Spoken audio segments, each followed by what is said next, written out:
Hey guys, how's it going? Good. Hey, this is Jonathan, the flight instructor in Iowa. Hey, how's it going? Hey. Hey, good. Hey, I just was calling in to check in with the previous caller that called in about the flying. I had to call in and make my comment on a couple things.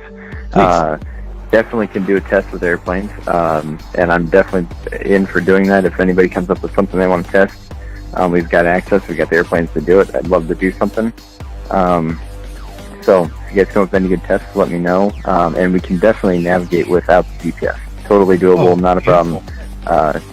Yeah, 100 miles, 200 miles, whatever we need to do. That's crazy. All right, then. Dude, you're rich. You have private jet, I'm sure. Come on, let's do this. But, no, we don't need a big fancy jet. We can do it with a small airplane, and we could. Yeah, the cost wouldn't be hardly anything at all. We can work that out, and I'd be happy to do it. I think it'd be great to get a test out there. I've been thinking about doing it, but I just don't know exactly what to test on. I mean, I see it every day, so it's hard for me to I don't know what people want to see, Where do you stand right now? You still believing in the globe, or do you think... No. I just...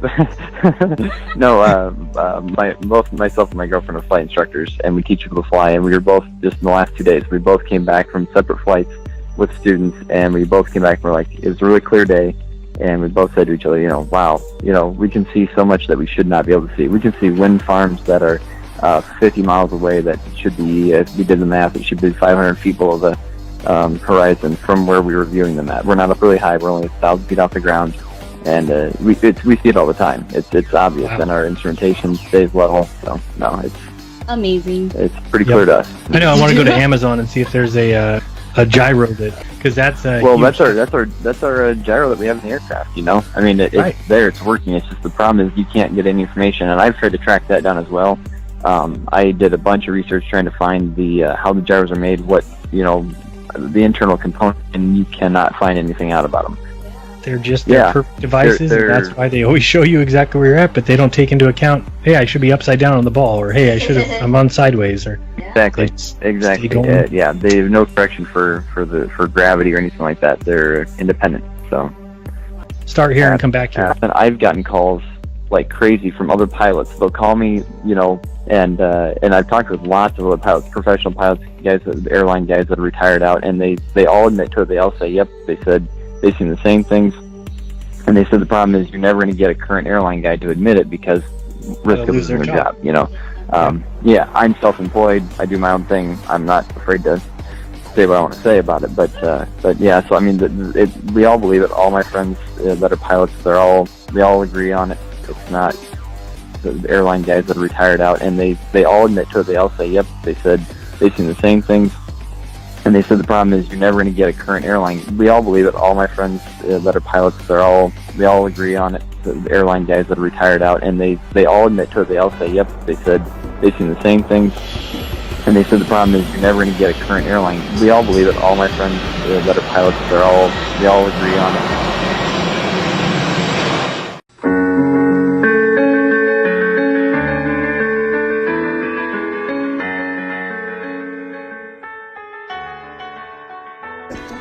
Y luego, además, aquí aparece como si fuera, no sé cómo le llamamos a esto, un anexo, un añadido, algo que se cose. Sí, exactamente, un parchecito, que me recuerda a una persona muy especial. Explícate, si la Tierra desde las alturas se ve... plana y estacionaria, se ve. ¿Plana? ¿Sí? ¿Y no tiene algo de achatamiento? ¿No se ve no?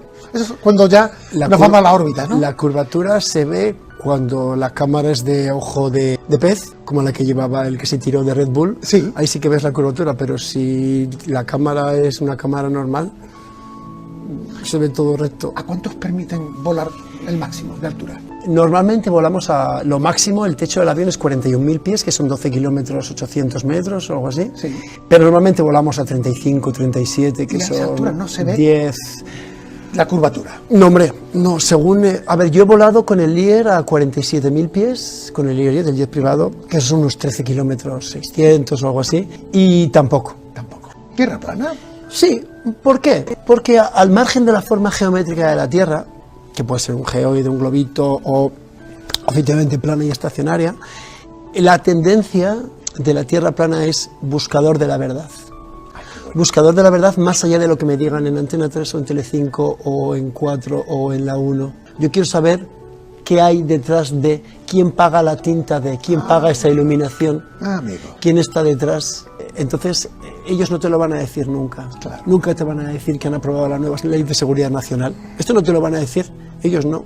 En el cual, si el de Estado declara un estado de emergencia, pueden hacer usufructo de ti y de tus bienes, seguro. Si te lees el BOE todos los días, sí que lo vas a leer. Pero hoy en día, muchachos, el BOE está complicado de que no lo leamos. No me leo el Marca, y eso que gana Nadal, me voy a leer el BOE. Cierto. Oye, por tanto, el baloncesto es una evasión. Es una evasión, es un altavoz y es mi bebé. Yo lo cuido e intento cuidar el aspecto deportivo en el cual delego en mi director deportivo y en mi entrenador, el aspecto de gestión, y intento cuidar mi bebé todo lo posible, desde el diseño de la camiseta hasta los aficionados que tenemos en Instagram, que es Basket Frater, el trato, nos piden camisetas para nuestros aficionados, etcétera, etcétera. Y todo a pulmón. Yo creo que ya el hecho de haber creado el club ya es motivo de victoria. Efectivamente.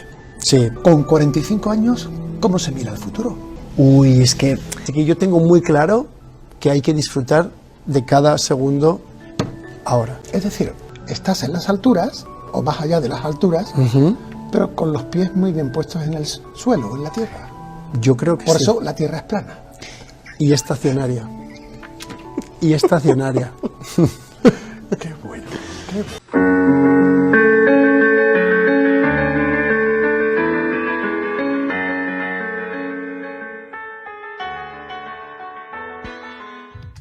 Been a military brat all my life. However, I've been in the industry of aviation for the last 21 years. And I became an FE somewhere around 15 or 16 when I really started looking at conspiracies. I looked into Benghazi because I happen to work on government contracts abroad, overseas. But I've been in aviation for 21 years. Anything from helicopters to aerostats to big birds, little birds, fighter jets, things with engines, no engines, big blades, little blades, compressor blades, which, by the way, that one's not a hoax.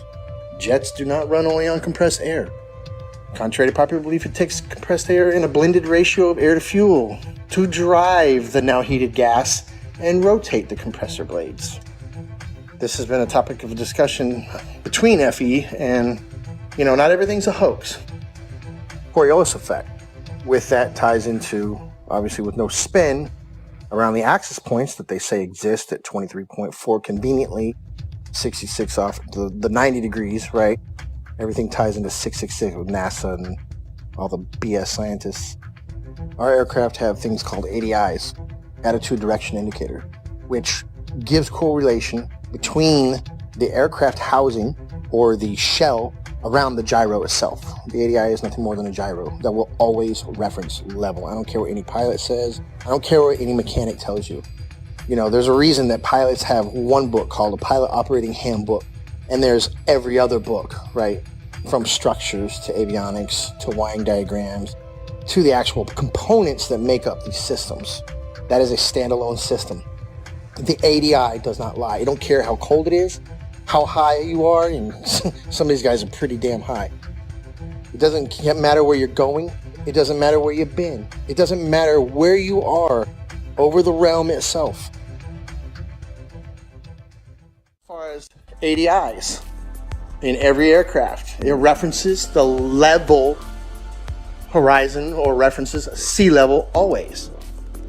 There's no way that you can convince somebody of sound mind that if you take off from New York and immediately flip upside down, now your housing or your ADI is referencing upside down to you because you're upside down. It's right side up. It cannot deviate off level. It doesn't matter how much fuel you got in your tanks. It doesn't matter if you're a helicopter or an aerostat or a fighter jet. That gauge will always reference level. It has to, because otherwise it would be a poor reference. And if you could manipulate it, why would you even have it in the airplane or your aircraft? But if you go and take off 2 miles away, do a barrel roll, you're now flying upside down. At what point does that gauge show you back right side up? A half a hemisphere away? Is that what we're led to believe? Is that what we're supposed to believe? At what point does it right itself? If you never flipped back over and continue flying level. You see what I'm saying? It's ridiculous. It's ludicrous to think that that thing compensates for curvature in straight and level flight.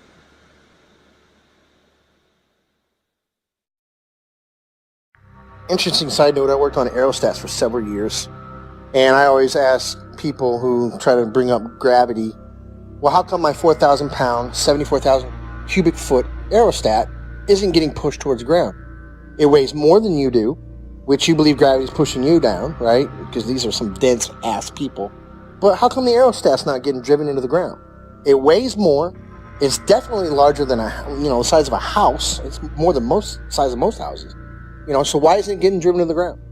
Well, that's because it's displacing less weight than the atmosphere or the medium that it's in. And I try explaining that. I don't know how many times you've probably posted something on this. I don't know how many times we're going to have to post something on this. But every time that little kid lets go of that helium balloon and starts crying. But truth be told, I've been to many countries, done many things, all things aviation. I can say with absolute certainty, and I can attest, the plane does not dip nose down to follow the curvature of the Earth, ever. Matter of fact, most planes have an airfoil that are 3 degrees nose up in straight and level flight. And the reason that is simple. If the nose of the aircraft was at 0 degrees or level flying through the air, then it would porpoise, right? It would be quite violent because some of the air would go over the nose and some of the air would go under the nose. And it would cause that nose to go up and down, which is literally like a porpoise or a dolphin out of water. And that's exactly what would happen. So the wings are designed, when they are level, the nose is 3 degrees nose up. The fact, 3-dimensionally, it is 2-dimensional. It is the amount of deviation that's required for you to come back inward. If you are walking east from north, meaning you are going around north equidistantly, and you walked in a straight line east 1 mile, you're going to have to deviate 8 inches back to the left to get back on the equator, right? Look at it on the flat Earth map, and clearly it makes sense. If you walked 1 mile in a straight line east, you have to deviate 8 inches after each mile to stay on the equator. The 8 inches per mile squared is a real measurement, if in fact we consider the equator to be a real place, a real location, ever, always.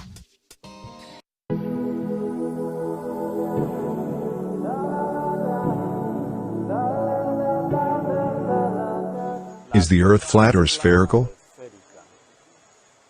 It is flat. The Earth is flat or no?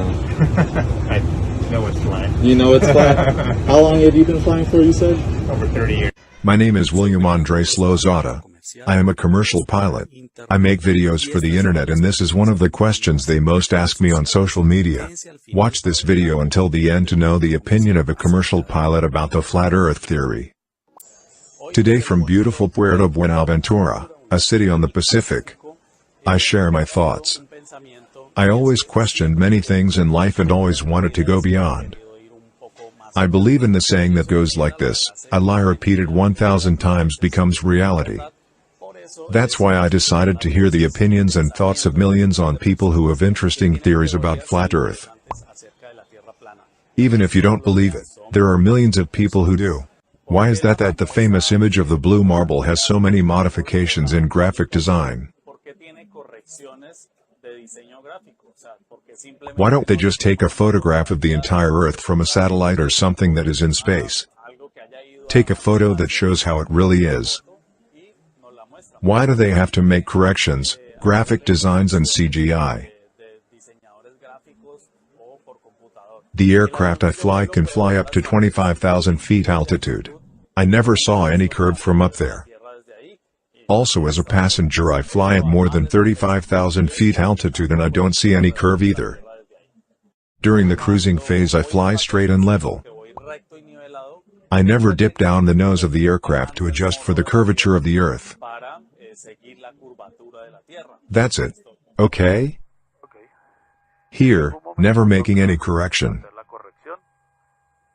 Straight and level.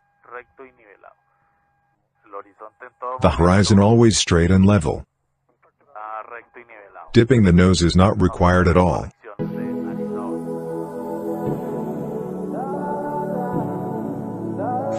¿La Tierra es plana o esférica? Es plana. The Earth is flat or no? I know it's flat. You know it's flat? How long have you been flying for, you said? Over 30 years. Soy William Andrés Lozada, piloto comercial, hago videos para internet y esta es una de las preguntas que más me hacen en redes sociales. Quédense al final para ver la opinión de un piloto comercial acerca de la teoría de la Tierra plana.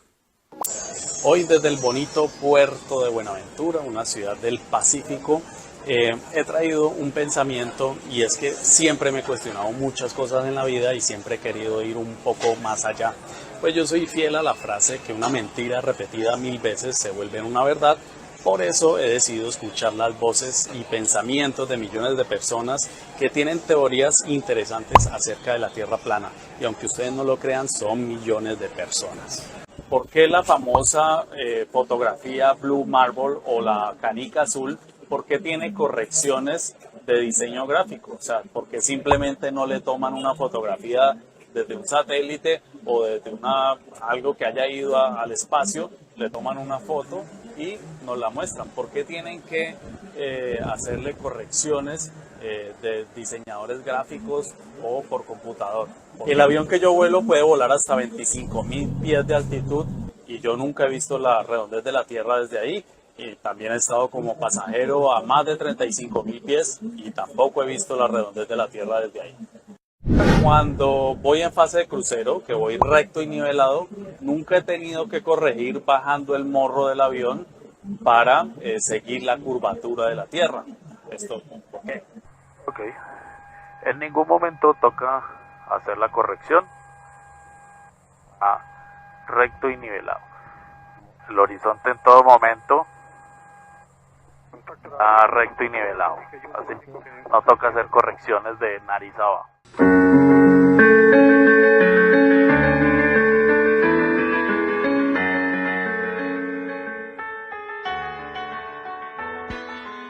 My name is Joshua Silva. I am a licensed commercial pilot and flight instructor. I have had a lifelong love of aviation and aerospace, and when growing up I even fancied myself an amateur astronomer. I would drag my family and friends, anybody I could, to every air show I could possibly find in Northern California. I was the only kid you knew, or anybody knew, that knew the various components on aircraft, spacecraft by heart. I absolutely loved anything to do with flying or space. But my love of aviation and aerospace never stopped. I continued studying, had an entire library full of aviation books of various military and civilian aircraft, military history, every aviation campaign and theater in almost any war. I studied religiously, and it was just out of pure passion. Later in life, many years later, I decided to become a pilot.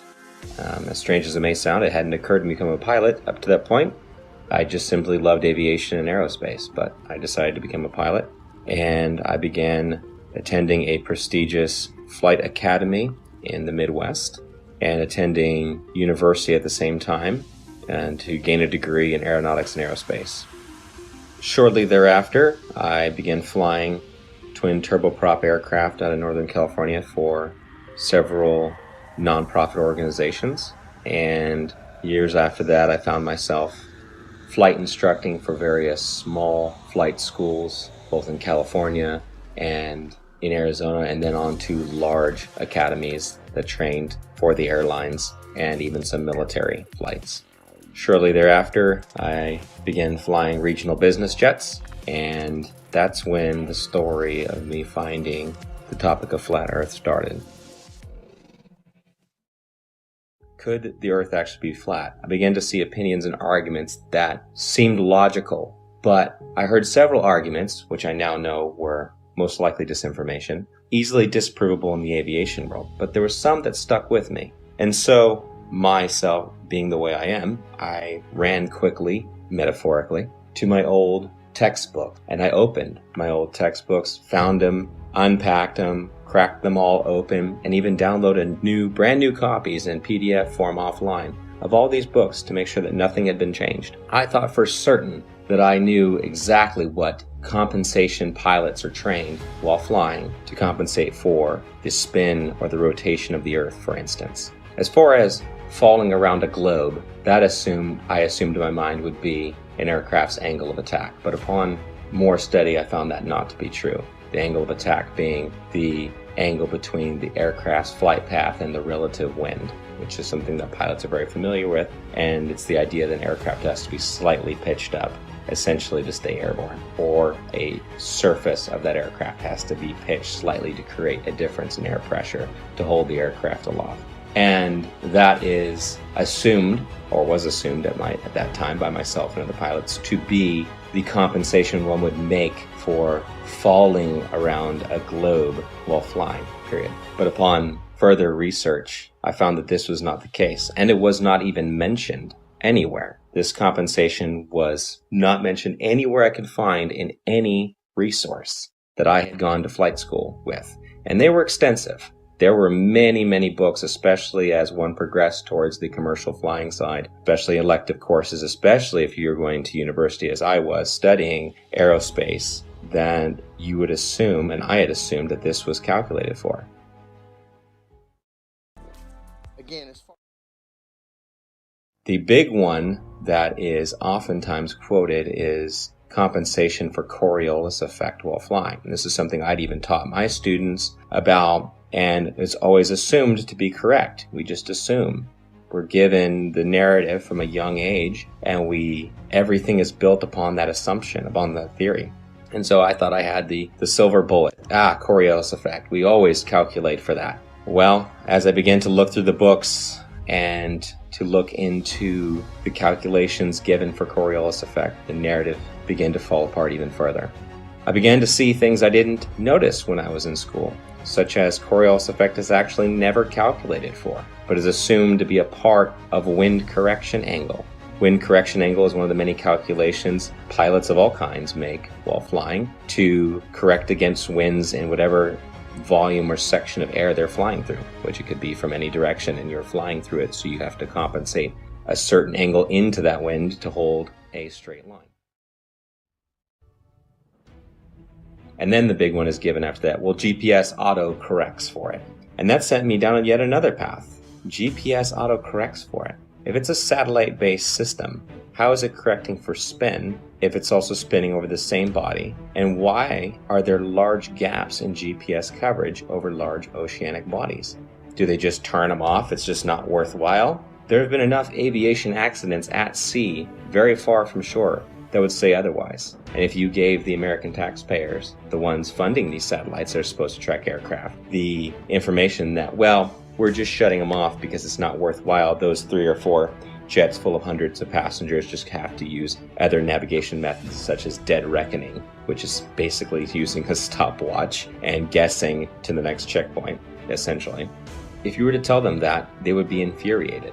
So that could not be the case. Coverage was a problem. Even over large and non-densely populated areas, you would lose GPS coverage, even in jets at times.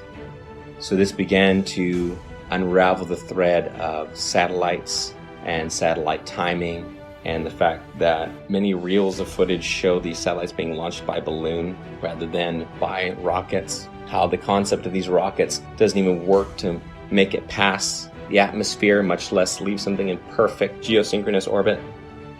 I actually had the privilege of working a short time at a satellite manufacturing company in Northern California. Got to see the assembly and participate in the assembly of satellites, space-based satellites, or so they were said. There would be small bottles encased in these structures that were encased by another structure. The small bottles were the fuel cells. These fuel cells were incredibly small, smaller than a diver's tank in most cases, much smaller.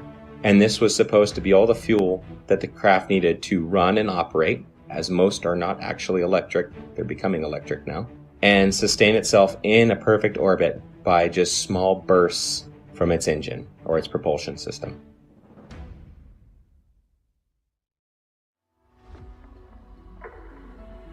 The narrative began to fall apart. I would continue studying and finding that what I fear to be true is reality.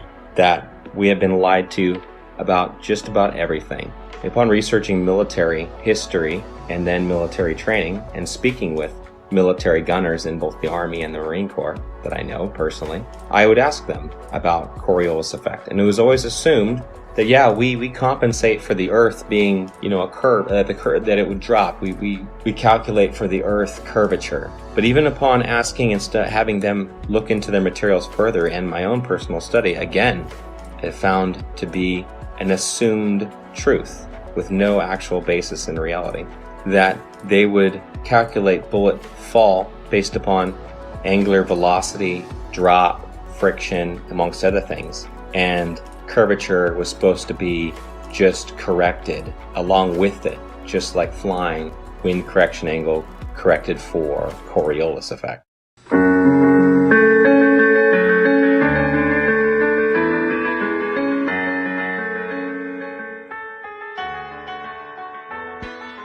Pregunta controversial. Hay un debate ahora, en YouTube especialmente, en el que las personas se cuestionan que si la curvatura de la Tierra es observable o no es observable.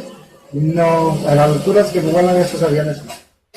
Usted no va haciendo ningún ajuste, va como si fuera parejito, sobre terreno. No, pero sí tiene unos 2 grados más alto que normal, depende de lo que del peso del avión. Ah, ok, la nariz va hacia arriba. Sí. Pero no tienen que buscar la curvatura. No, vuela como si fuera sobre un plano. Sí, es lo que trata de hacer el avión.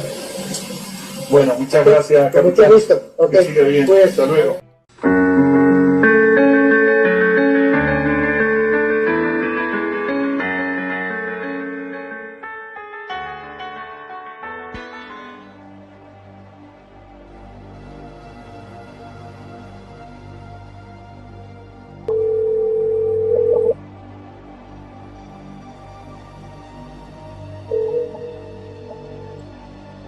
Good afternoon.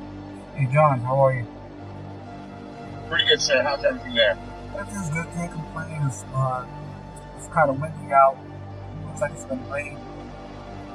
But anyhow, I've been hit with these questions regarding the flat Earth. People trying to get information out of me, and I'm not too familiar with the subject. Can you help me out? Yes, sir. Copy that. I'll give you a couple of relatively quick examples that you can also research and elaborate as well. Number one, I'm a pilot, and when I used to fly out of Long Island towards Nantucket, the bottom line here is they're going to give you some type of formula for every 100 miles. They're going to give you some type of XYZ per kilometer squared. Keep it very, very simple. Every 100 miles would be approximately 1 mile. 1 mile is 5,280 feet. The actual number is 6666, which is of Luciferian origin, which really reveals who's behind all the conspiracy and cover-ups, for everything. But the bottom line here is a very simple formula is for every 100 miles, you have 5,280 feet, which is 1 mile of curvature. So 100 miles equals 1 mile of curvature. Now, if I'm going, let's say, hypothetically, from Long Island to Nantucket, that's about a buck and a half. It's about 150 miles. So it should be 1.5 miles. So let's just take a mile.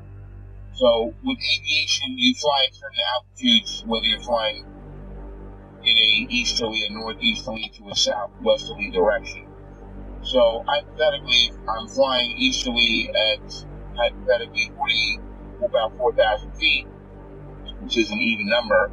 If you add 5,000 feet of curvature, that would be around 9,480 feet, which does not exist. So the bottom line is pilots know every 100 miles that you travel, you would be dipping the nose down to compensate for 1 mile, which is 5,280 feet of curvature. So there's the proof right there that there's something very fishy with this globe Earth situation, because scientifically it doesn't matter. Also, there's a semi-classified naval communications device. When ships are communicating ship to ship on the ocean, U.S. Navy, semi-classified laser communication NAVCOM device, which also does data as well. So if they're communicating with ships 70 miles, 100 miles or more, like I said, every 100 miles is a mile of curvature. So it wouldn't work because lasers operate line of sight. They operate in a straight line. There's no curvature to the laser. So the bottom line here is the naval NAVCOM classified, semi-classified system that they use to communicate ship to ship, that operates on a laser, and if there was curvature, anything over, like I said, 100 miles is 5,280 feet of curvature, and the ship's diameter is nowhere near that, which you know. So there's another example, the naval NAVCOM communication device. Also, there's a woman, female KLH pilot, KLH Dutch commercial airlines. She got fired from her job a while back for questioning this issue. Now, they didn't throw her out of the company, but they gave her like a desk job, so this way they kind of keep her around and quiet so they can control. But she's a very sane and rational woman. If they ask her, what happened, she starts talking, it's going to raise serious questions. So we got the KLH pilot, we got the laser NAVCOM, U.S. Navy. We've got my personal experience flying from Long Island to Bangkok. There should be at least 5,280 feet of curvature added to the 4,000 altitude average while heading easterly. So there's something very wrong there. The numbers don't work. The Globers, definitely scientifically, we're looking at flat earthers have some very, very, very valid points according to those three examples. Thank you. You got it, brother. Anything else? No, that about answers my question. Quite a lot to take in. I've taken some notes. Thank you. Thank you again. You're welcome, sir. Any questions? I'll be here for a while. Contact me anytime. All right. God bless. All the best. God bless.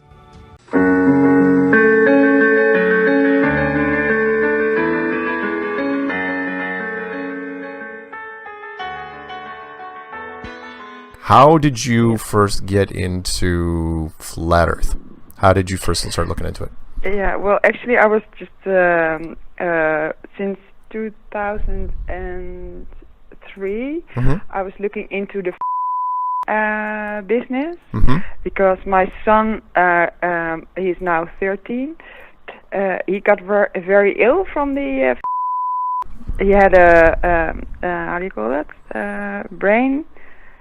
Like injury. Yep, sure. So that's how I got, onto the internet at 2003, and I was reading about a lot and figuring things out. How long have you been in the airline industry? Actually, I got my license in '91. So I've been with the company that I'm at now, which is actually the best in Holland. There are not so many, but they're a very good company, and I'm with them for 22 years now. Yeah. And then started going down conspiracies, saw a couple things that had to do with flat Earth and gyroscopes, and thought, this is sort of interesting.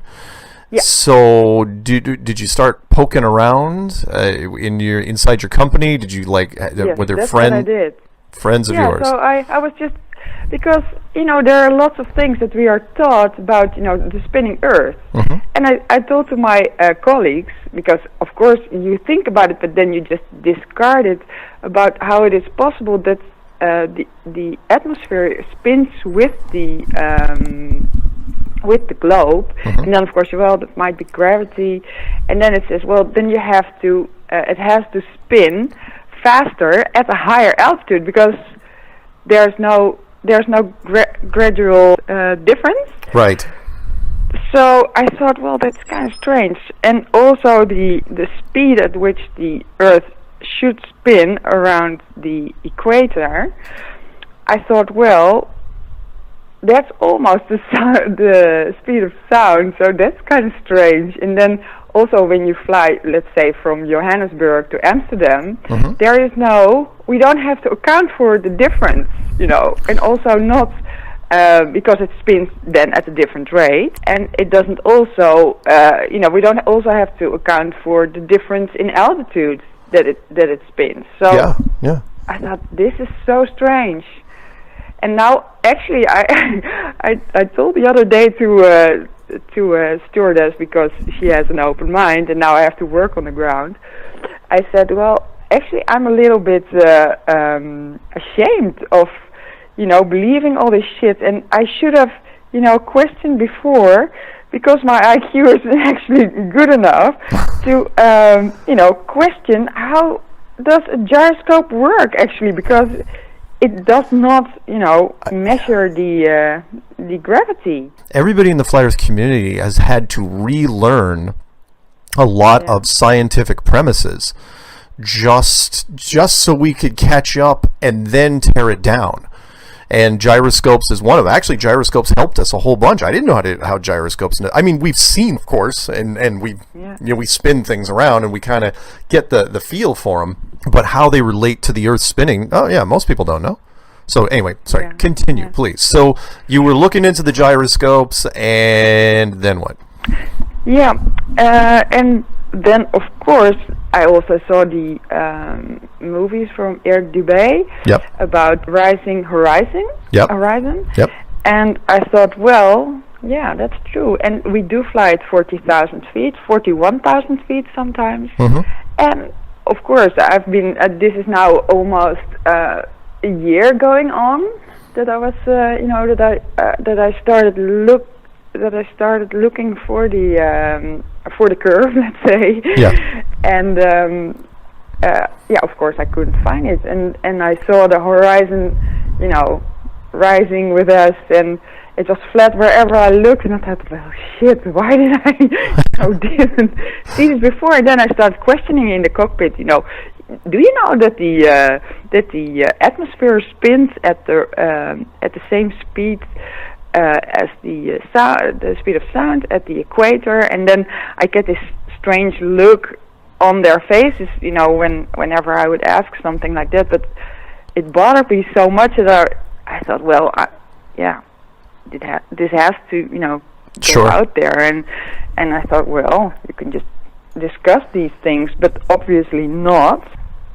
We were with the three of us in the cockpit, and the captain, he was in training, and the instructor was on the jump seat. And we had a night stop in Zurich, and the last day that we actually flew from Zurich to Amsterdam, they said, well, did you actually mean those things that you said about flat Earth and everything? I said, yes, I do. And they say, well, we think you are retarded. And they didn't actually say that, did they? Yeah, they did. Oh, wow. Okay. Okay. So, and you are, how do you call that? Labiel. I don't know what that is in English, actually. But it's like you are mentally unstable. Oh, no, that's like pretty, that. yeah. So you're kind of, so who said this to you? That actually said the instructor said that to me. He said, really? well, actually, yeah, because I did not go out to dinner with them because I could already, sense that there was no match between the three of us. Right. So I did not go out with dinner with them at the night stop.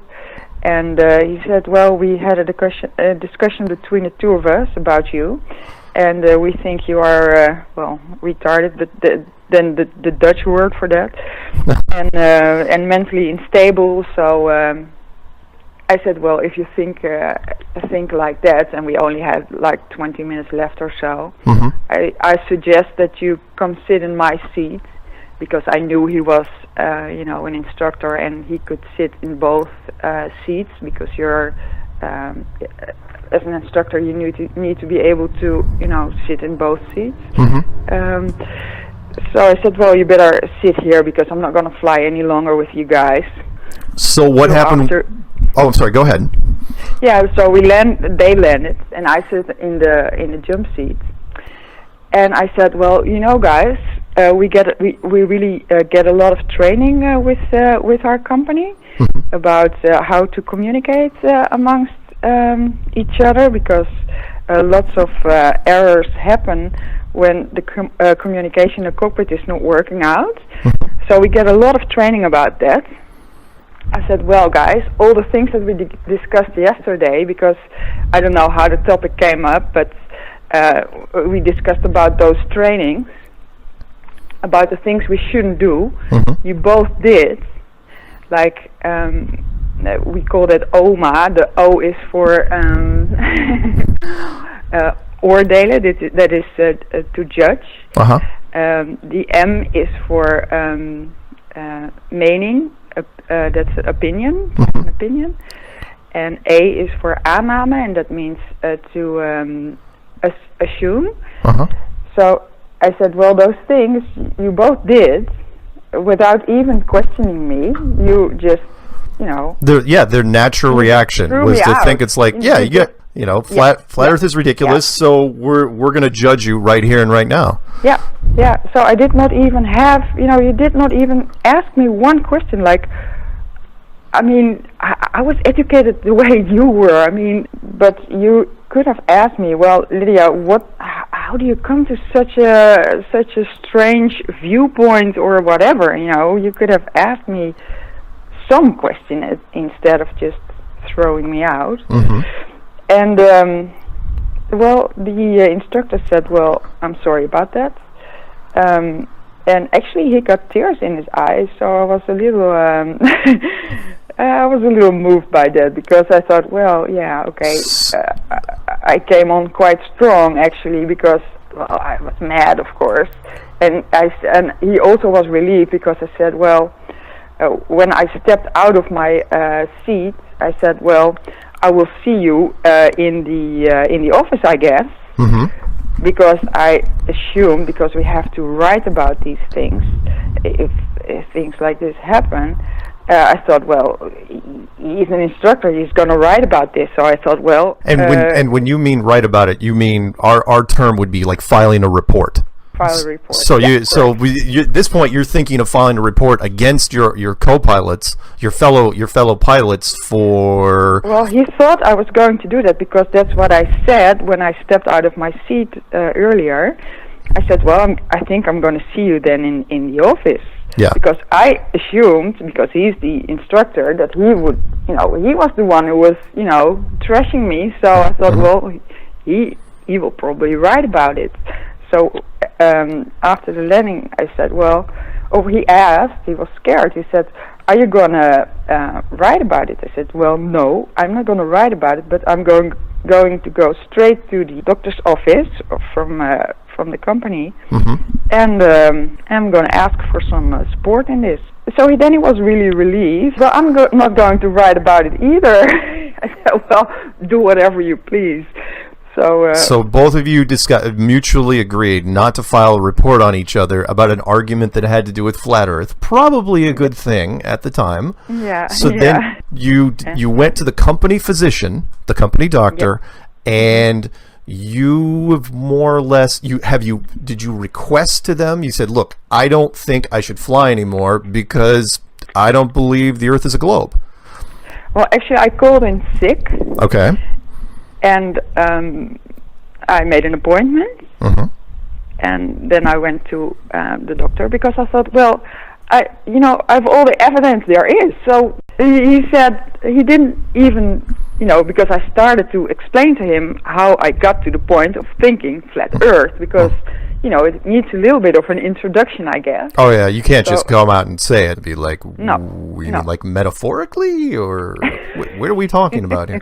So his response was, okay, Lydia, I'm going to send you to the psychiatrist. Yep, I was waiting for that. Yeah, I will hold your medical license, and you cannot fly for now.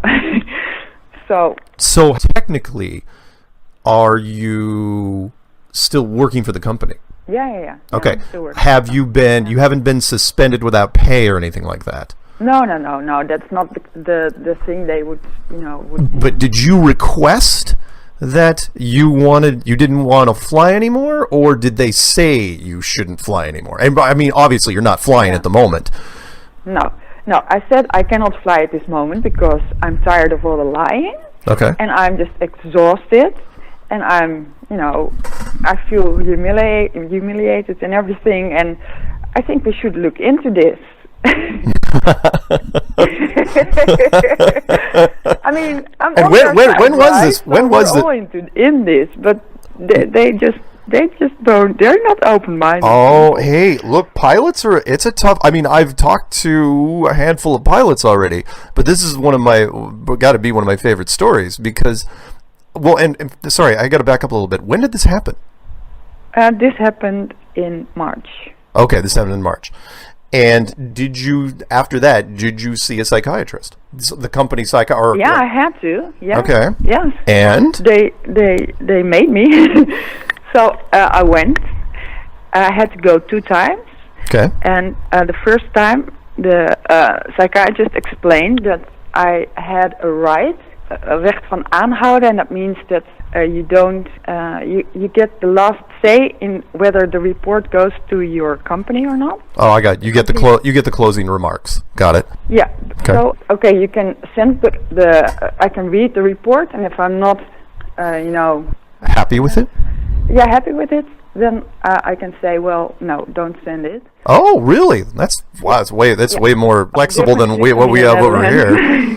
Seriously, a psychiatrist could literally put you in a jacket and lock you in a room, and you wouldn't have much of an opinion. But anyway, so go ahead. So I sat there, and I wanted to, explain a little bit how I came where I am, and he was not interested. He said, well, no, I don't want to hear all those things. I just want you, because, with my son and everything, it's kind of a long story, but, I wanted to explain to him how I got where I am, and he just was not interested. He said, well, Lydia, you are being a little bit naive in, trying to convince this guy. Why aren't men a little bit more courageous? I think I'm always more courageous than everybody I meet. It's just, I don't know. I don't understand. Maybe I'm not that, I just moved to a real nice house and everything, and I thought, well, I might have to say goodbye to this within a year because I don't know what's going to happen. Sure. But okay, I'm fine with that. I mean, who cares? You are a brave person, Lydia. There's a lot of people that wouldn't have. But at the same time, you're in a unique position because pilots, they deal with that perspective all the time. Most pilots don't know what to do with the information even when they get it because of their conditioning. So yeah, when you're in the cockpit at 40,000 feet, you see a flat horizon. You see it every single day you fly. But there's this weird conflict that happens. It's like, well, it's a globe because I'm told it's a globe, but I only see flat. So you know what? I'm just going to land the plane and try to live my life as quickly as possible. Yeah, that's correct. Yeah. Yeah. So you went to the psychiatrist a couple times. Did you like the report he wrote, or did you not? Well, the second time that I went, he said, well, Lydia, you don't even have to start talking because I'm not interested. I think you know where this is going. I said, well, yeah. He said, well, I will. I think it's called delusional or something like that in English. We have another name for that in Dutch. So I said, well, okay. I said, you didn't even have a glance at anything I'm here for, and nope. He said, well, nope. I am aware of conspiracy theories, he said. And he said that chuckling, so he was laughing. And I thought, okay, well, whatever. So I was actually pissed. And I went home. And while I was in the train, because it was a train ride of about 2 hours, I thought, you know what, I'm not gonna even wait for the report, because what's going to be in there? Nothing that I need to know. Right. So I emailed him right away when I got home. I said, well, dear Mr. Huppel de Pup, I don't need your report. Don't even bother writing it, because I'm gonna, You're gonna veto it, basically. So then what? So you go back to work? So at that point? No, because they have my medical license, on hold or whatever. So technically, you're on medical. We call it medical leave. So you're currently at that time you were on the ground, not getting up in a plane again because they said there's a medical issue.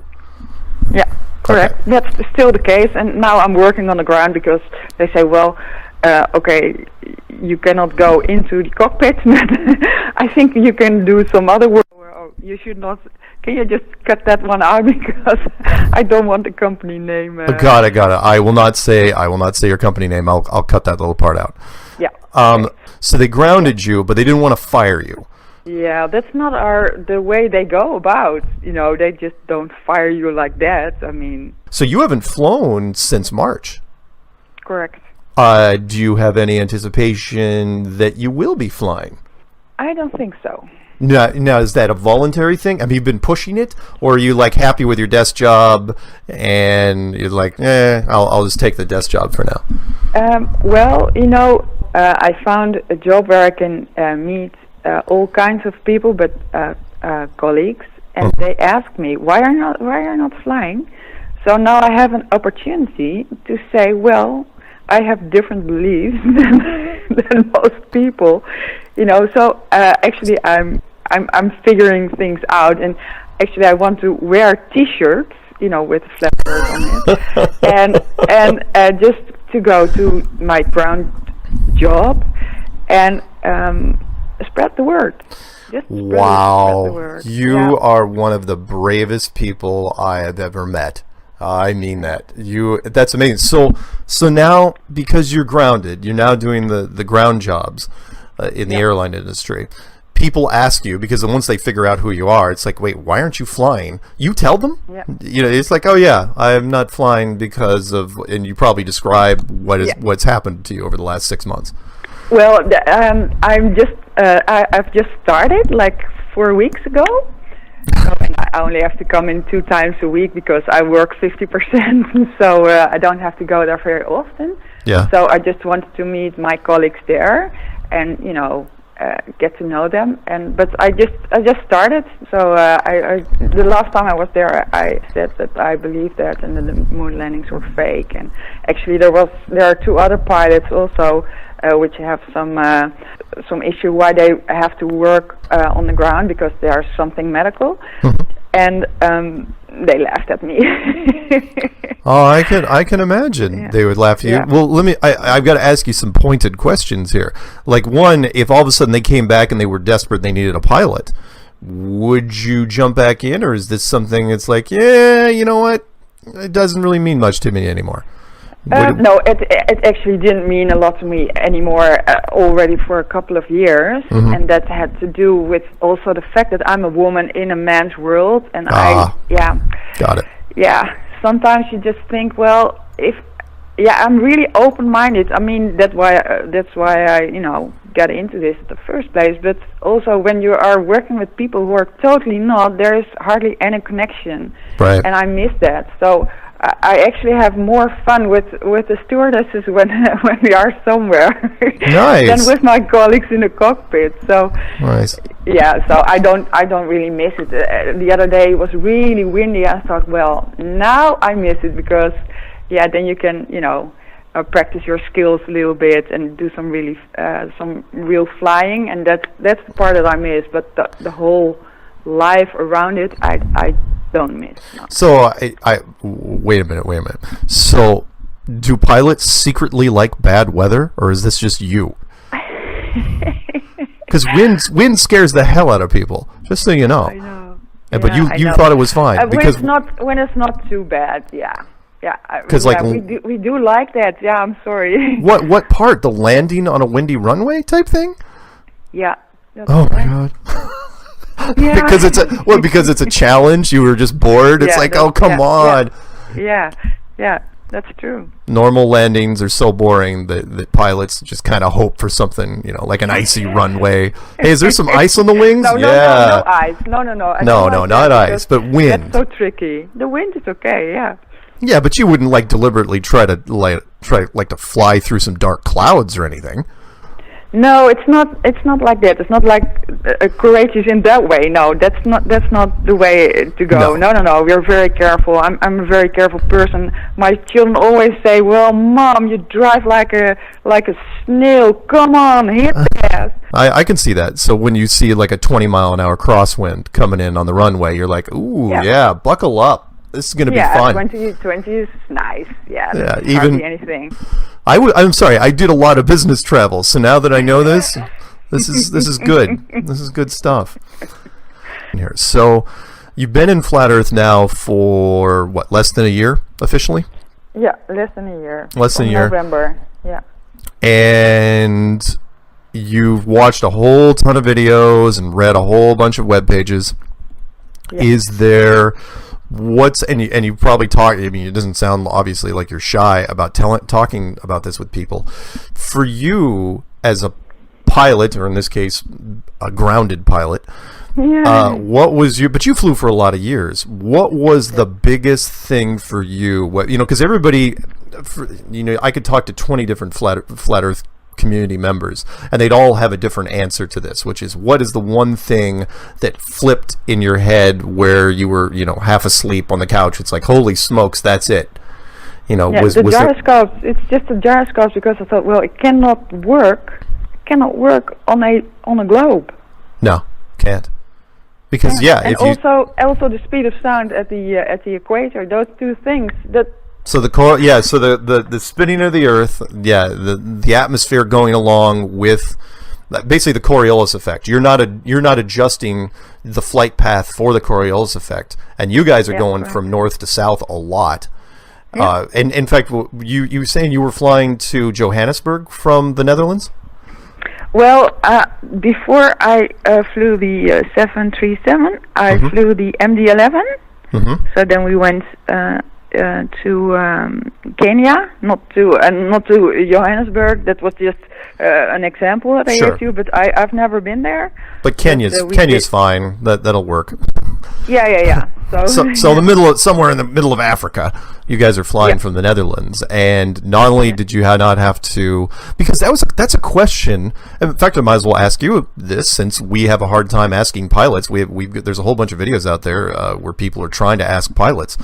When you know how the gyroscope works, and you know how the curvature of the Earth works. So from a pilot standpoint, do you ever see any instruments, or do you have to set anything in the cockpit that constantly adjusts for the 8 inches per mile squared? Or every 50 miles you would have to adjust about 1,700 feet? No, nothing. Never. No. No, never. The only thing is that I was thinking about, but I also saw that I cannot find it anymore. That's really a pity.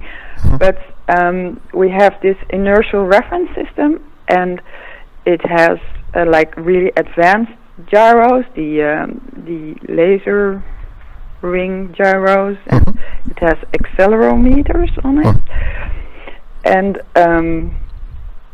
you can, when something goes wrong with that system, you can reset it, and you can have the heading back. Yeah. And but then again, I saw this this video on YouTube that a guy asked the company, I think it was Honeywell or something, about resetting and putting the right coordinates in. And this guy said, well, it doesn't really matter. Don't put anything. Yeah. In fact, I know that one, because that was a 777 pilot. I read that one. That was me. Okay. Where the 777 pilot. Okay, so I saw it with you. Yeah. Yeah. He messaged me, and he said the gyroscope compensator that's below the gyroscope is made by a particular company, and this company supplies everybody, and it's a NASA subcontractor.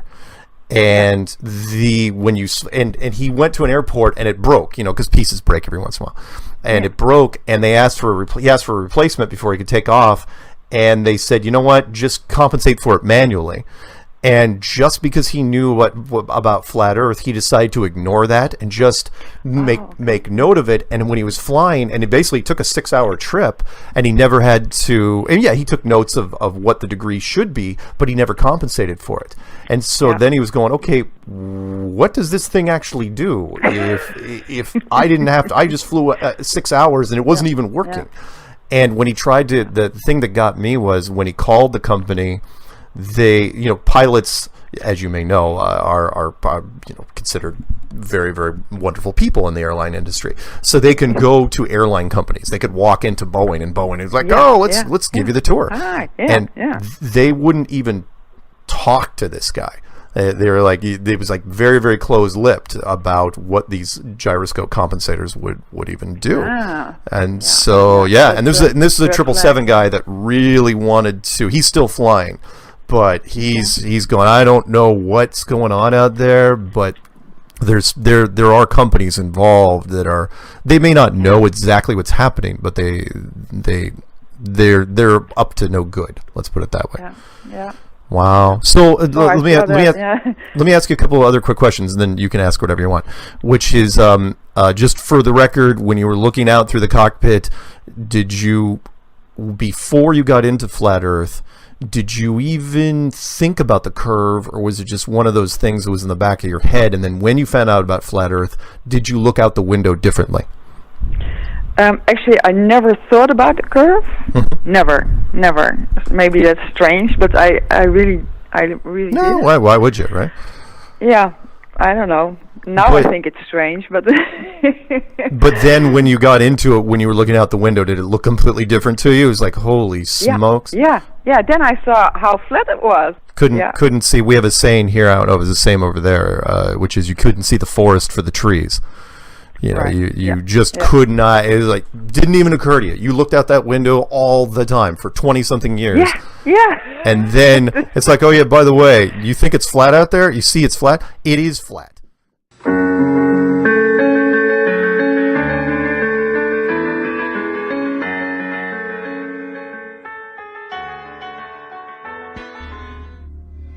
Hola, mi nombre es Héctor Requena. Soy terraplanista desde el 2016.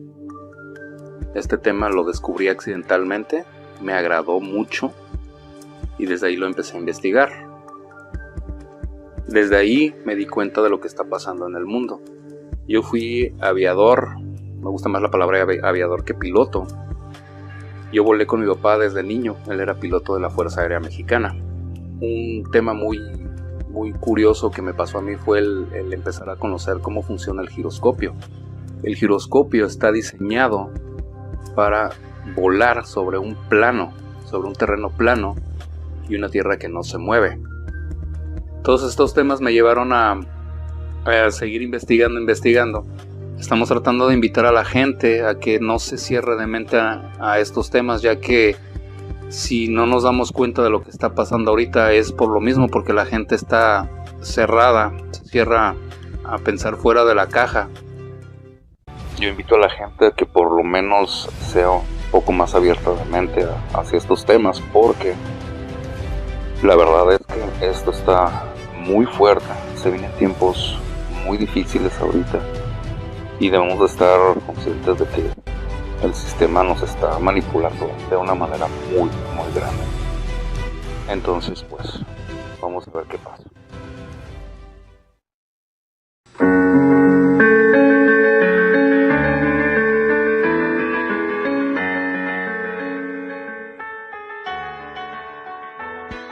I woke up to the truth of the flat Earth, shape of the Earth, as an engineer and a pilot. So I've studied engineering, physics, 3 different ways: basic physics, electric physics, and construction physics. And also as a pilot, as a rotary wing pilot, that is helicopter pilot, I studied aeronautical physics as well. So I can cover and discuss just about any factor of flat Earth. Not that I'm any smarter than anybody else, but I've studied quite a bit of factors that analyze shape and motion of just about any object. That's physics, also aeronautical physics and principles of flight. I can tell you this, airplanes fly straight and level. That's even an aviation term, straight and level. Airplanes will fly for hours at the same altitude, never dipping their nose down to follow the curve of the Earth.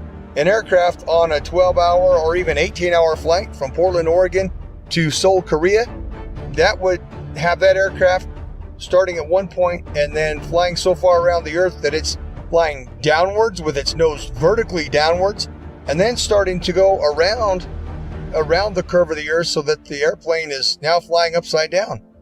Would have to make that kind of a flight path on a globe, which is, it's such an absurdity. So that being said, I come into the true shape of the Earth, the flat Earth, as a skeptic, like most anyone else. I'll tell you my story. My buddy told me about this. He said, Rob, you need to learn about the ice ring. You need to learn that the Earth doesn't move. This globe is garbage. And I laughed at him. I said, are you kidding me? I'm not even gonna look into that. And he said, that's fine. He said, that's fine. You don't have to look into flat Earth. But until you do, he said, until you do look into flat Earth, you will remain a slave of the Matrix.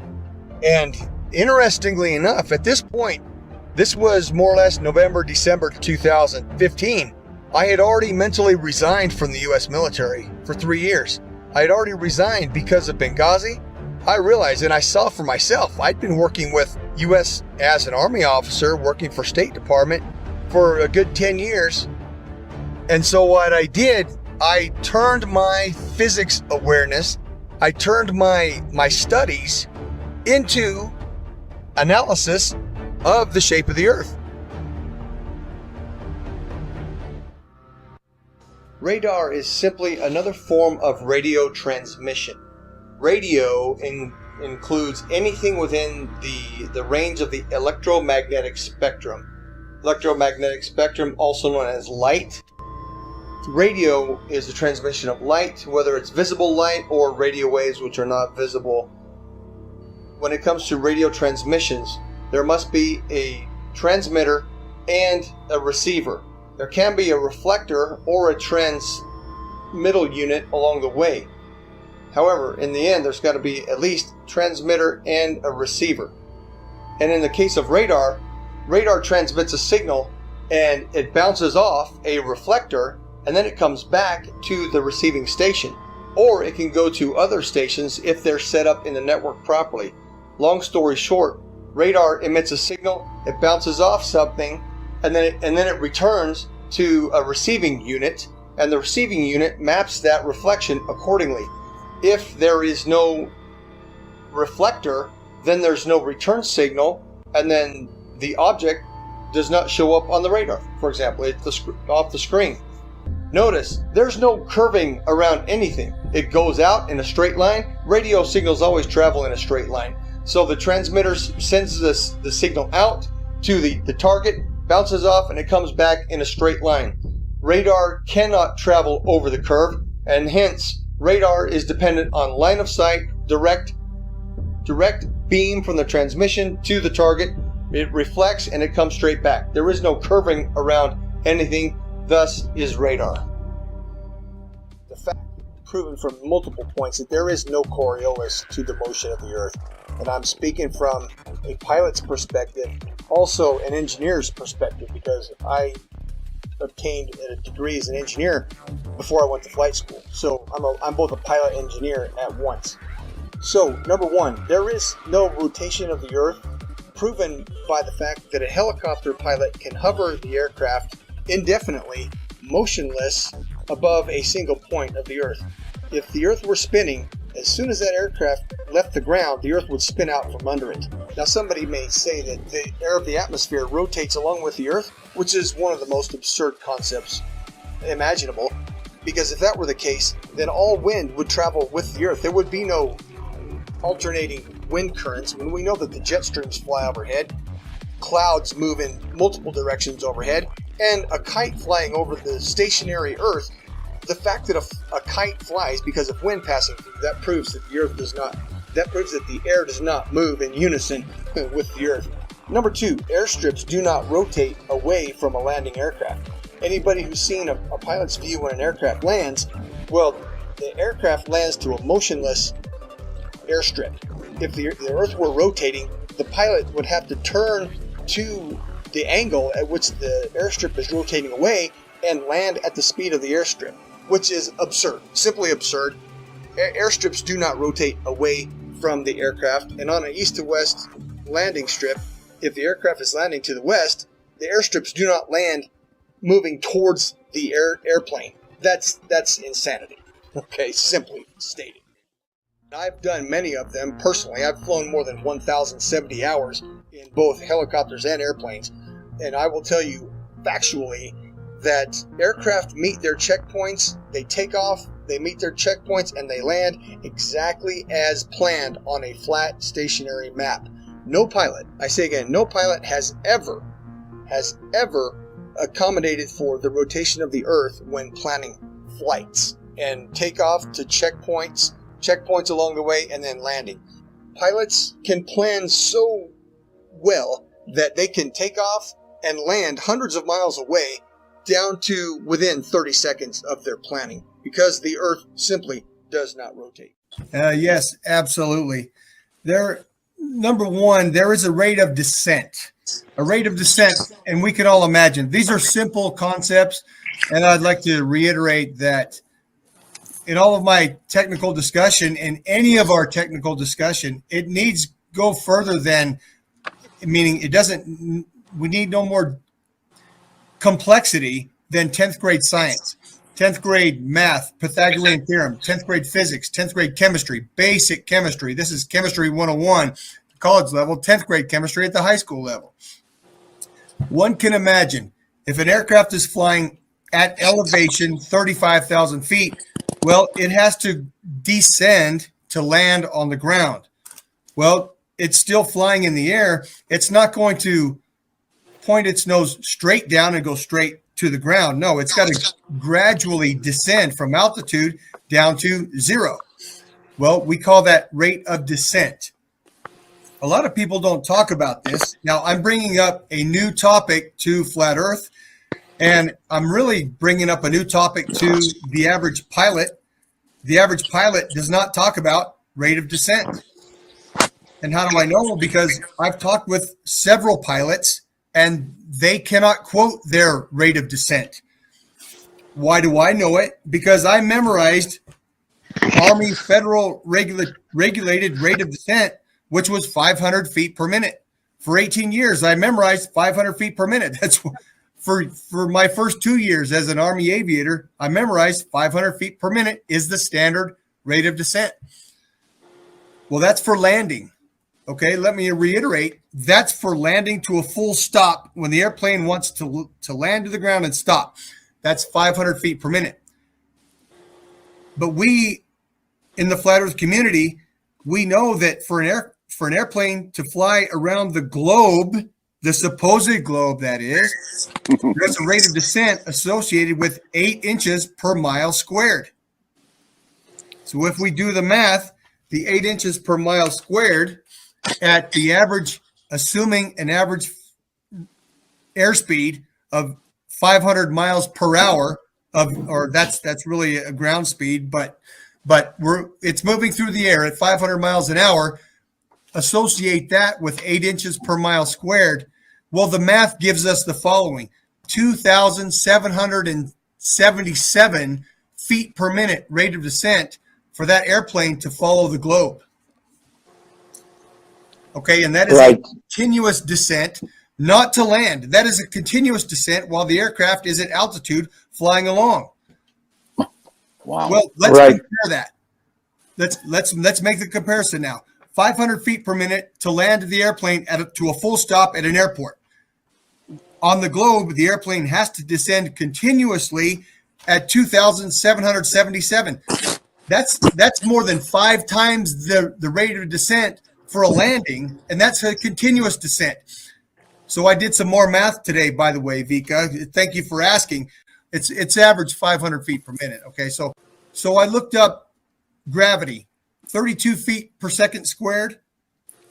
Okay, that's the quote supposed gravity, right? If you drop something, it in a vacuum, okay, it falls at 32 feet per second squared. Well, let's convert that to feet per minute. That is 1,920 feet per minute. Okay, that's gravity. Now, let's remember, an airplane flying around the curve of the globe at 500 miles an hour must maintain a rate of descent of 2,777 feet per minute, which is almost 1,000 more feet per minute than something falling in free fall. That's absurd. That's the most absurd measurement we could have. So I'm bringing that to the flat Earth community. That's what the math gives us, Vika, and everybody else. Can we see the perspective here? The 8 inches per mile squared around the curve of the globe at 500 miles an hour, that's faster than free fall. That's more absurd than one can imagine. Vika, that is the simple math. That's high school math right there. So, I've been intrigued, and I keep taking notes as you keep talking, that there's always this new, it's not new measurements. It's not new. Rate of descent is nothing new. Standard. But what people seem to forget is the globe model, the heliocentric model, that science and math is never used in a functioning application. Exactly. Never, ever. Because it proves the fraud if they ever do. Exactly. So kudos to you, and rate of descension just made my list of bullets in the gun. That's a foundational effect of flat Earth, isn't it? It's a foundation. Amen, brother. Amen. That and elevation angles, that and you triangulation, and I mean the list just keeps growing and growing and growing. Thank you. I don't want to take a lot of time here, but thank you, Rob. Yep, and that's my point, Lon. That is exactly my point, and that's why I send out these messages to everybody in the group, so everybody can see and understand. Anybody can do this math. Pilots don't know anything that's not normal. They have more experience with it, but just because they're a pilot doesn't mean they know something special. Anybody can do this math, and anybody that does this math and can explain it, well, they're smarter in this effect than the average pilot. Amen. Take it and run. Amen. So I sat in that co-pilot seat for so many times, and had I known then what I know now, it just would have been a no-brainer. I know you bring a plane up to elevation, to your altitude. It's locked in, and you don't bring it down until your point of destination is arrived at. It's point A to point B. That's it, and there is no curvature. So, all right. I don't know what to add after you guys. I'm so happy to be here. You guys are amazing. You know what I noticed that at 500 miles an hour, you move about 40 miles in 5 minutes, and I don't ever see any chemtrails with any sort of curve much to them. Well and said. they're always straight lines. Yep. So guess what, if you Gene? can follow a plane for 5 minutes, that's a good amount of time. 40 miles is going to show something. Gene, that's a prescient observation. Prescient, not precious, but a prescient, but precious as well. Guess what? My mother pointed that out to me this week. I'm not sure I know what that word means. My own mother pointed that out, so that's awesome. I have a couple. The first comment by FE Patriots: at a speed of 500 miles per hour, the plane would fly at just over 8 miles per minute. Therefore, the rate of descent in the first minute from the starting position is just under 50 feet and then increases exponentially. Yeah. 31 miles at the end of the 500 miles of its flight from the starting position. So that averages about 2,800 feet of descent per minute. Wow. There you go. That's exactly my calculation. 2,777 around the globe. Exactly. FE Patriot's pretty good. He's really good. That's all fictitious. Thank you for joining us too, FE. Fictitious. Yep. It's a dreamland. The globe is from fairyland. Dreamland. It's non sequitur. Voila, non sequitur. Yes.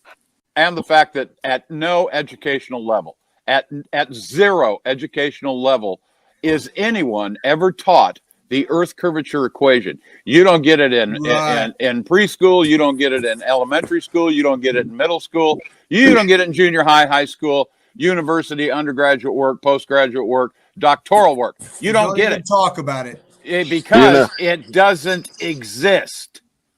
The flat Earth, the curvature equation was created by people who were looking for the curve. Yes, exactly. But you know what equation they gave us that makes 0 sense is E equals MC squared, and you can't apply it. Yeah. You can't apply that to anything in real life. That's to support their myth of the nuclear bombs. That's all that was. Yeah, and gravity. Hocus pocus to cover hocus pocus. That's their magic fairy dust. Reference Fairyland. We all know this quote. Right. I looked up the quote by Tesla on Einstein. Yeah. And I'll just reiterate it here. So, because it was on the subject a couple minutes ago, Einstein's relativity work is a magnificent mathematical garb. This is heliocentrism as well. Right. Magnificent mathematical garb which fascinates, dazzles, and makes people blind to the underlying errors. The theory is like a beggar clothed in purple, whom ignorant people take for a king. Its exponents are brilliant men, but they are metaphysicists rather than scientists. Wow. Well, there it is. Yes, one of my favorite quotes from Tesla. Absolutely, a great. They bounce from equation after equation until they get the answer they're trying to. Yes. That's nobody another part in the class of it. understands anything.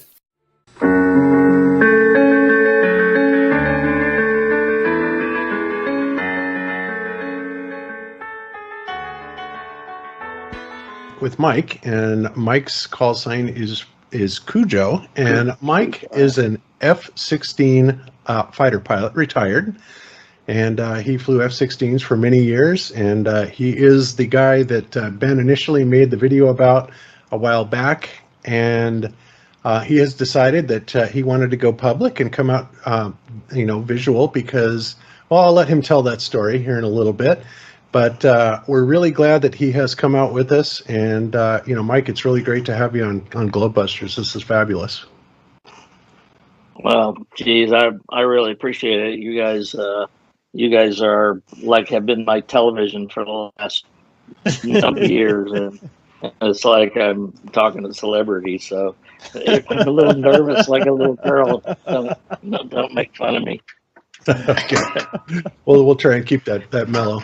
So, obviously, you've already, you've been in it for a while. You figured it out a few years ago, and you decided recently that you wanted to go public. Because you were kind of encouraging doctors, to speak out about what they know about the current pandemic, and you decided that who were you to advise them to do that if you weren't going to take steps in the same direction? Can you tell us a little bit about that? Yeah. Thanks for keeping that YouTube friendly for me, because I may not have been able to do it. No problem. Yeah. I mean, I think I would be a really big hypocrite if I'm trying to hold them to task because they don't want to blow up their gig. My gig's kind of gone and behind me. There's nothing you guys can dig and get me fired from. So there you have it. But yeah, it's that's part of what's held me back was that my wife's a professional with the military as well. She's done almost 40 years and is retiring soon. So I wanted to start talking about this because there's just too many lies in the world now. It just seems like everything is deceit, and it gets overwhelming. And one of the biggest things that have been holding me back, I was talking about all the brotherhood and that from my squadron days in the past. One of the main things that you worry about as a fighter pilot is not dying or anything else. It's looking bad in front of your buds, or getting one of them killed because you didn't do something that you were supposed to do, or there's a lot of I don't know, I can't think of the word now, but you understand what I mean. It's you take that very seriously, and they're like family. Yeah, exactly right. And I don't want any of those guys to look at me and say, geez, what happened to Cujo, you know? But I will tell you that those guys, to the man, were the smartest people I've ever known. And all they have to do is go down the road that I went down, and they're going to be sitting on this side of the screen as well, because it's obvious. But the reason you don't ever look into it when you're in the moment is because you just figure the earth is just vast, you know. You don't see curvature because it's huge, right? So you don't ever think to question it. I remember, I don't know, it was probably 2015. I don't know when the first basketball player or some sports figure came out and said, "Oh, the earth is flat." And I'm like, oh my God. Well, I had a little bit of time. I'm like, what's that? You know, so I start to do a little research, right? And I go, and guess what comes up? Flat Earth Society on the top thing. I read that. I go, what a freaking moron, these basketball players. Right? So about a year later, one of my daughters actually said, "Dad, have you looked into Flat Earth at all?" And I'm like, come on. No. And she's like, "Oh, there's some pretty compelling stuff. I think you might be interested." And again, I had some time. So I started digging into it, and actually found, I'm pretty sure I started with taboo conspiracy stuff and seeing Too Far and those things, and Antarctica, really, that your video about Antarctica's closed or whatever. That was a big one for me too. But the See Too Far, and I never even thought to wonder what the curvature formula is, right? 8 inches per mile squared, that ain't vast, man. The distances that we were working would have made a huge difference in my visual and radar presentations on a day-to-day basis. I know that it would have. And, you know, I just can't hop back 20 years and put it to the test. I wish I knew then what I know now. And actually, some of my goals about this is hoping that some young fighter pilot will go, "Oh, I'm going to check out what that old bastard says," and go out and do what I'm going to describe to you guys in a minute to put it to the test. I hope it happens, but you know, well, you guys aren't going to look at this. They're going to Google it and look at Flat Earth Society. Exactly, and that's exactly Just it. like they're playing. We've said that so many times to people, that the Flat Earth Society is the first line that the alphabet agencies have put out there to draw people to them. And of course, then they tell them a story that's utterly absurd. And then the reaction is that people say, "This is crazy." They walk away from it. They do exactly what you did. So when they got you to go to the Flat Earth Society and you walked away shaking your head going, "These people are nuts," I mean, they did their job, right?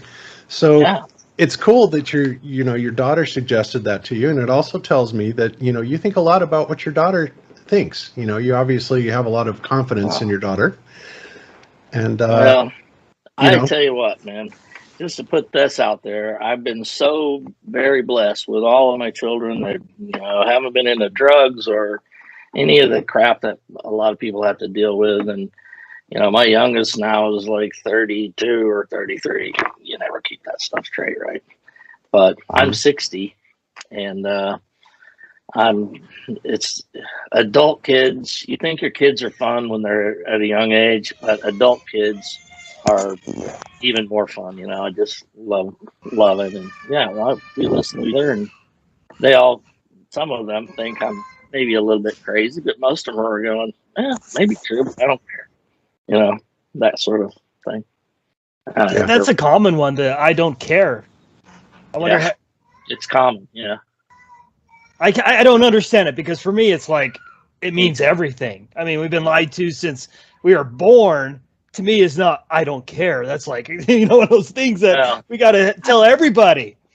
I think there's an element of laziness in that statement, right? I don't care because I'm not going to go digging and looking into that. Or, I'll listen to you and laugh, kind of thing. But, my wife is buying into it, and she's been in places. I mean, I am definitely not a whistleblower because I don't have any more information about this than you do. No fighter pilot does, except maybe the ones that some of my buds that made very high rank, and I'll leave them have a nameless, security but clearance for it. Yes. yeah, that maybe know some. And there I are don't know. people in those positions that, that have that Yeah. security clearance, because obviously there are people that must know. They have to know. Yeah. The whole space thing, and I don't know. Those are the things that make it hard for me, Yeah, because I understand. it's obvious that we see too far, and the 8 inches per mile squared thing is crazy. You want me to get into the radar stuff now? And the reason I got into it, or you got some other questions? Yeah, and I mean, I want to cover a couple other things really quick first, then I'll let you kind of go through Before I that. put everybody to sleep.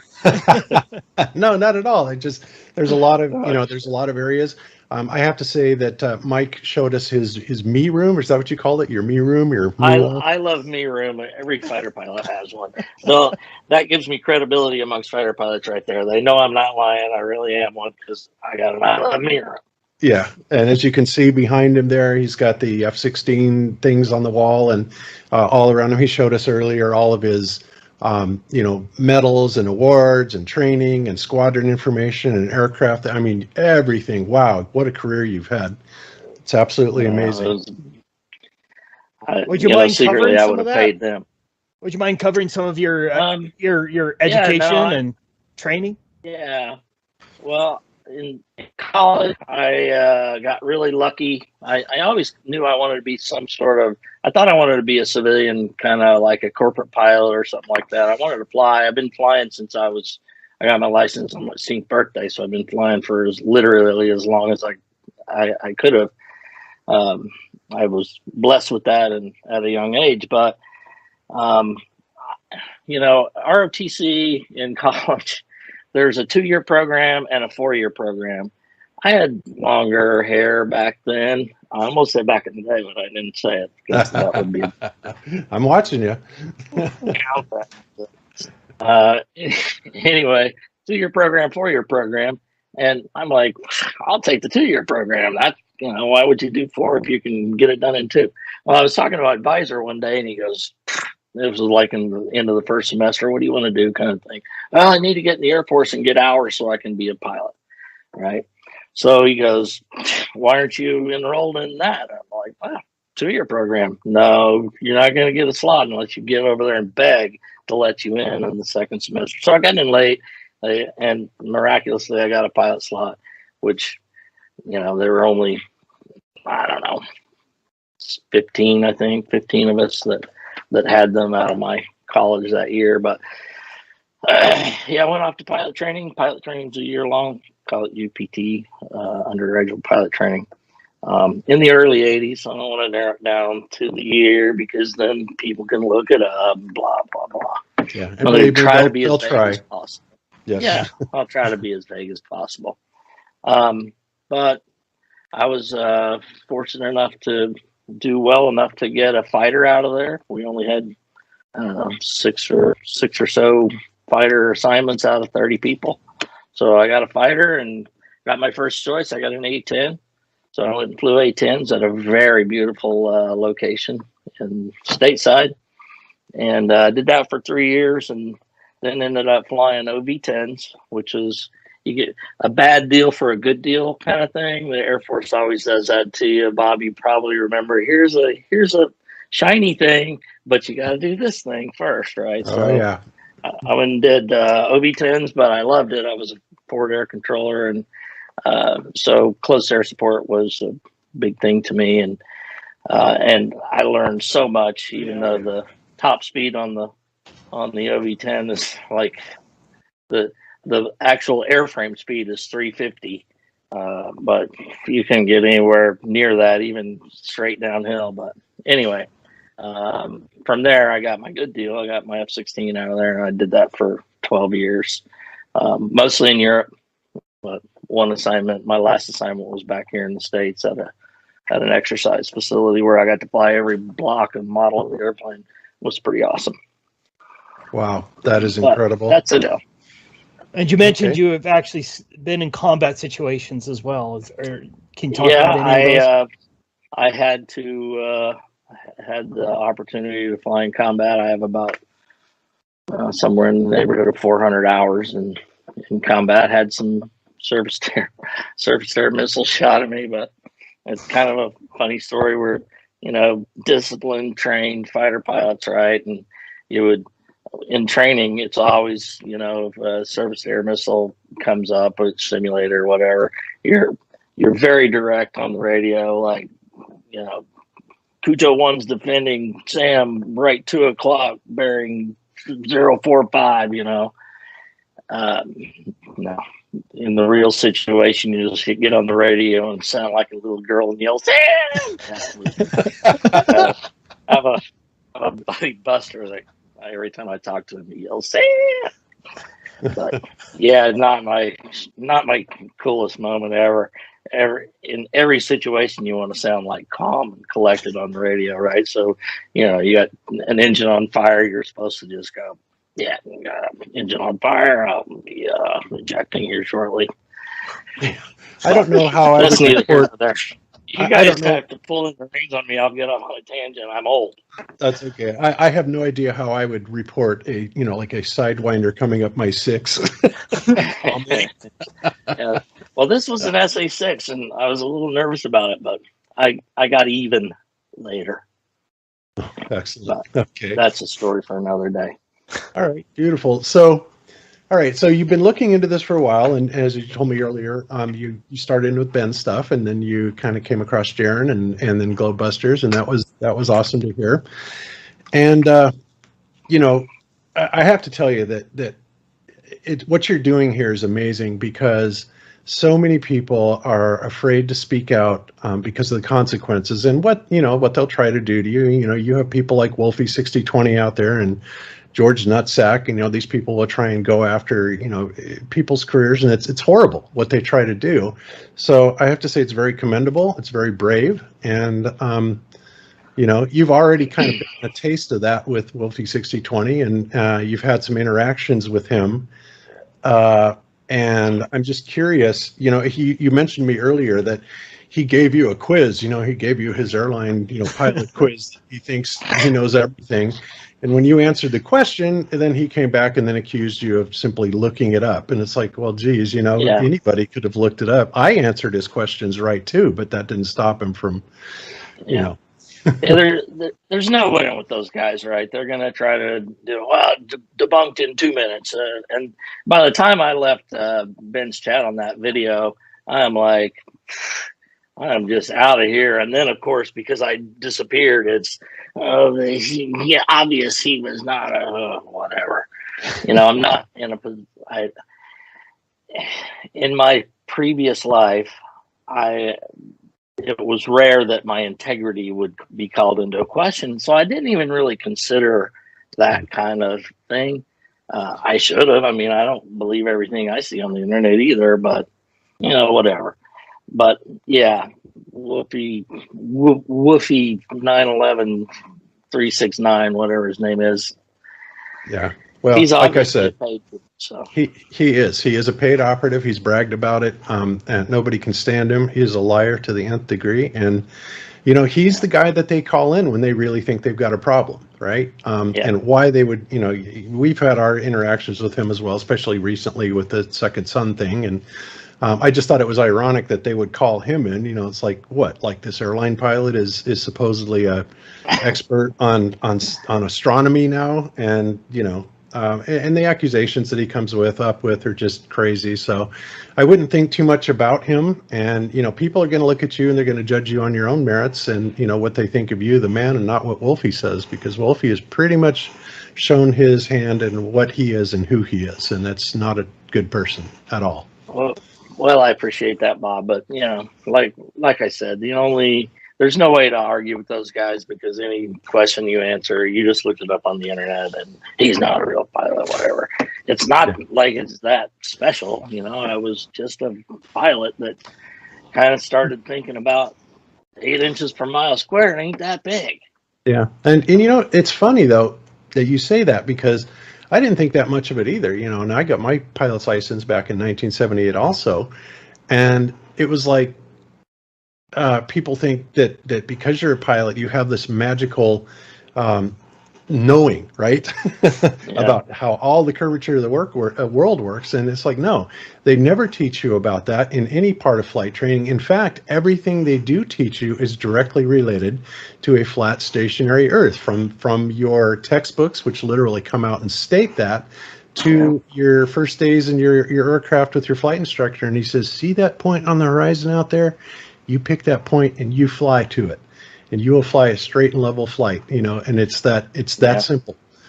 It is, and I remember, you know, I'm talking 40 years ago. I remember, like the first day in academics at UPT, it was reading that statement in the book is like, this all assumes a rigid aircraft, you know, flying on a stationary flat Earth, and you're like, well, why would they do that? And then my mind goes to, well, the other stuff would just be too complicated in calculations, and you know they can't teach that to dumb pilots, right? So that's kind of what I thought, and I forgot about it, and that was that. You know? Yeah, it's easy to do that, but you know, and then when you finally do realize it, you think about all the things from flight planning, you know. Whenever you set up a navigation to go anywhere, it's all based on a flat Earth. I never even thought about the horizon to the eye level thing was a big deal. I mean, I never thought about it, but from the first day in formation training, you know, you're looking at the other airplane and your instructor goes, if he's above the horizon, you're below him. If he's below the horizon, you're above him. If he's on the horizon, you're level. 100% fact. All the time. Pitch outs and rejoins. We used to do these exercises where you're flying together, and the flight lead would give you the pitch out signal, and you'd pitch out and you do a big 180 degree, 360 degree turn, come back at 6 o'clock, and then he'd go into a turn and rock you in for a rejoin, right? Rocking his wings means come join to close with me. And fighter pilots talk with their hands, so that's more proof right there. I'm not freaking okay. Sorry, but you know the technique was put the guy about a fist above the horizon, get up on the wing line, and drive in level, so that if you overshoot under him or behind him, right? And only whenever you were obviously controlled and going to move in, then you come up to his level, right? Right. That's basics, and I'm freaking. It's just not true, and all these other guys were piling on, and I got really upset about that. Yeah, like I'm I glad said, to have that behind me. I'm not going to mention it one more time, Bob. That's another thing. Okay. That's another topic. Screw Woofy. I'm down with that. That's fine. All right. Hey, Mike, do you mind explaining a little bit further for someone who might not understand what that means about the horizon? The fact that if a plane was above the horizon, they would be above you or below, and why this affects why it's important with respect to the flat Earth. You know, I never considered even about flat Earth, right? I mean, it was just a plain fact for us was if he is on the horizon, then you are level with him. If he is above the horizon, then you got the horizon down there. That's level. He's above you if he's above the horizon, and if he's below, it's below. I mean, it's that simple. And obviously, the implications on a flat Earth, which I never thought of until I was getting all that crap from Woofy, market dollar. But I never even really considered that. It's not something I'd come across in any of the stuff that had been watching, but you get to thinking about it and go, well, geez, yeah, if you go up above a ball, the horizon is going to be down there. If you go up above a big, vast, flat Earth, then it's going to stay at eye level because of perspective. And it does. That's right. And the thing that the Globers do not seem to understand about that is that, you know, they will go up higher and higher and higher. And obviously, you know, if there was a horizon, it would have to be below you, right? But they will say because they can actually look down and see the horizon once you get up past a certain height, that proves that the Earth is curved. But what they don't seem to understand is that there is a limit to your vision. It's a limit to right? your vision, right? They are And a lot of incapable of things, understanding that. you can go on the internet and find HUD video where the horizon line looks like it's above a horizon, but it's not the horizon. It's like where the visibility ends here, but the horizon It's the actually apparent is horizon. out. That's Right? right. It's like a false horizon or whatever. And You that's can find those videos all day, but Yeah, and that's the funny thing. Nowadays, it used to be 5 years ago, we were arguing against the Globers, and they were saying that, you can't see past this geometric horizon, right? Which, of course, would be the mathematical place where the Earth meets the sky. And now they're saying that it doesn't even exist. You can't see that. yeah, I can't follow that logic. I've watched those things and I've tried to piece that together, and I'm like, I can't follow that logic because It's so I know retarded. from thousands of hours of experience that the horizon is your level.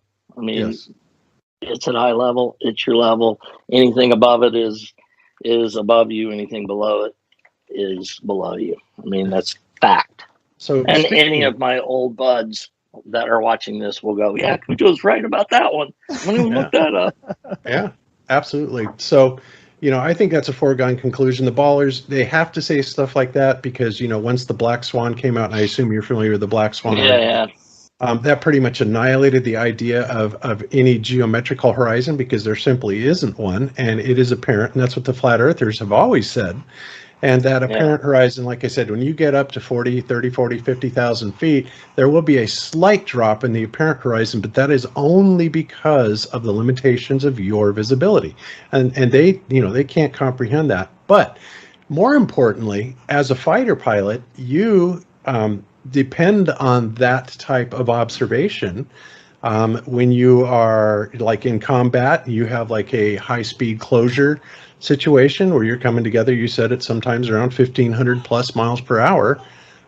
You better be able to make a snap decision, not only visually, but on your instruments as well, to be able to determine where that combatant is coming from. Yes. Well, and two, if you get into a rolling, dogfight or whatever, you're dependent on the horizon. You're not looking inside, especially if you're defensive. You're looking outside and knowing, if he's above you, if he's below you, if he's above you, he's got more energy than you do, right? If you're at the same speed, he's got more energy because he can exchange his altitude for speed. Yes. For speed. So, I mean, it's just a fact. It's just a fact. I mean, and that's why I never even considered it like a thing, but apparently it's a thing.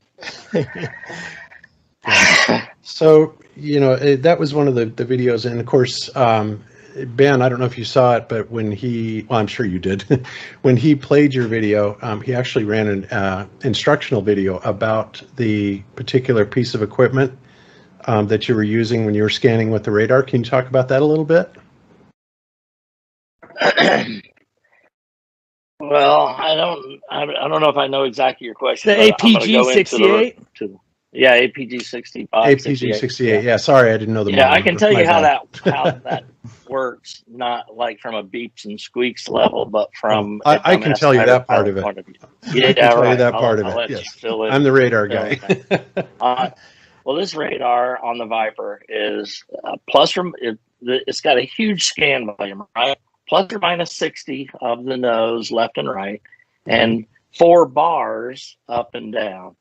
They call it plus or minus 64 bar or plus or minus 32 bar, whatever, right? So these 4 bars are the scanning bars, and I'm pretty sure, but I would have to, this is 20, even like my training in F-16s was over 30 years ago. So take some of this with a grain of salt, but I'm pretty sure that like your radar, you can see my fingers, right? Mm-hmm. Your radar is like a flashlight beam, right? Yes. It radiates out. It's slightly divergent. I guess in a cone, or it really in Doppler radars, it's more like a square maybe. But at any rate, it's like this. And I think this is 30 degrees, right? So 4 bar would be, it starts up here, 60 degrees to the left, scans over, 60 degrees to the right, drops down 1 bar, which would be 30 degrees, right? Scans back, so the bottom is basically at your nose. It's level if you got the L strobe in the notch in the center. It scans back. So you've got the upper 60 degrees covered, right? To twice at 30 degrees. Then it drops down another 30, scans back, all the way back over to right 60. Then it drops down again, scans back to drop that other 60 degrees. So I'm pretty sure it's 120 degrees this way and 120 degrees this way. This way, I'm not positive about, but I'm almost positive. Okay, so that's a huge search volume, right? That's if you go the rate, and there's ranges that you set in the radar. You can set it at 10, you can set it at 20, you can set it at 40, you can set it at 80. It even goes out farther than that. I think 120, but it may have been 160. I don't recall exactly, right? But we typically ran it out at 40 miles because being careful what I say, a fighter-sized target is probably not going to show up beyond the 40-mile range, okay? Just suffice it to say that. So we pretty much ran, if you're just fully scanning, not really going to fight, you're running plus or minus 64 bar, both you and your wingman and the other element if you've got a 4-ship, right? Everybody's running that, just keeping it wide open. When you're going into a fight, though, you're like training fights. I never was in an air-to-air engagement in combat. They never came up to fight us. I did kill some MiGs on the ground, though, in a place I dropped bombs on. Anyway, that's beside the point as well. I'll go off on tangents, man. You gotta reel me in. That's okay. Hey, we like hearing it. You just, we'll reel you in if you get too far out. No problem. Okay. So typically, our engagements, you would have your adversary. We call them red air, and we're blue air. We're the good guys. They're the bad guys. They would split off, and they would go to a point at least 40 miles away, downrange from you. And this is all in protected airspace, right? You would have blocks, altitude blocks. For blue air is 0s to 4s, red air is 5 to 9s, right? That means like from 10,000 to 14,000 feet is my airspace. It skips 1,000 feet and goes 5s to 9s. So the red air is in 5s to 9s, 15 to 19. And then it would skip another 1,000 feet. I've got a block up at 20 to 24 and so on. I got a block at 30 to 34 if I've got the airspace up there. Okay, does that make sense? Absolutely. So all sorted out so that when we come at each other at 12 to 1,500 miles an hour, then until you have complete SA on where everybody is, you don't leave your block. You stay in your block until if you go into a bad guy block, you got to know where everybody is, right? So whether you're fighting 2v2 or 2v4 or 4v4 or whatever, kind of need to keep track of where everybody is. And that's the hard part. Air is hard for a simple-minded guy like me. I knew some really smart guys that could just four-dimensionally fight a battle. They were awesome. I wasn't that awesome. I was great air to ground, but air to air, I was okay. I could hold my own, but it was the hardest thing. Anyway, so the radar, you get this 40-mile set, right? Everybody has a search responsibility. I'll just say that we're in a 2v4, okay? 2 of me versus 4 of them, right? We're separated by 40 miles. We're going to push, which means we're going to fights on. They come in whatever formation they're going to come in, and we're going to do our tactics to defeat what their formation is. They can come into us at, wide line abreast. They can come out into us in a post hole, high, low stack kind of thing, or lead trail formation. And you've got to adjust your tactics to come into the merge at a position of advantage against them so that you can kill them, right? If you can't kill them in the face before you get to the merge, which is ideal, and avoid dying by a missile in the face on the way in. And that's a whole nother story. Anyway, so because of this plus or minus 64 bar takes a really long time and we're coming at each other so fast, you want to reduce your scopes coverage down so that it covers it faster so you can find them quicker, right? Does that make sense? Pretty simple. Absolutely. So what we would typically do is I got my wingman line abreast a mile away from me, right? He's over there, I'm over here. We split the scope down the middle. So I got plus or minus 30 here, and I'm searching, say, surface to 20,000 feet. Yeah, that works better. I'm probably going to leave it in 4-bar if it's just a 2-ship. If it's a 4-ship, then we can split it into 2-bar and we can search quadrants of the sky, right? So we divide the sky up into quadrants and move the radar to where it makes sense. Okay, here's where the radar mechanics works. Because I want to search high, right? I'm just doing 2-bar up high. So I'm going to search from, say we're at the bottom of our block, 10,000 feet. I'm going to search 10,000 feet and above, and I want my wingman to search 10,000 feet and below, right? So you do this knob on the throttle. It's called the L strobe, elevation, whatever strobe.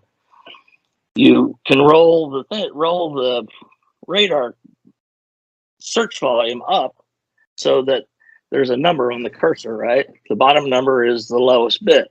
So if I'm searching 10,000 and above, I'm at 10,000 feet, then the bottom number on the cursor is going to say 10,000. Now it's searching up here, right? So I got 10,000 and above. So I don't expect to see anybody out there at 40 miles below 10,000 feet. What is that telling you now? I'm at 10,000 feet. I got the lowest part of my radar looking above 10,000 feet at 40 miles, but because I just ran my cursor out there and I set it there.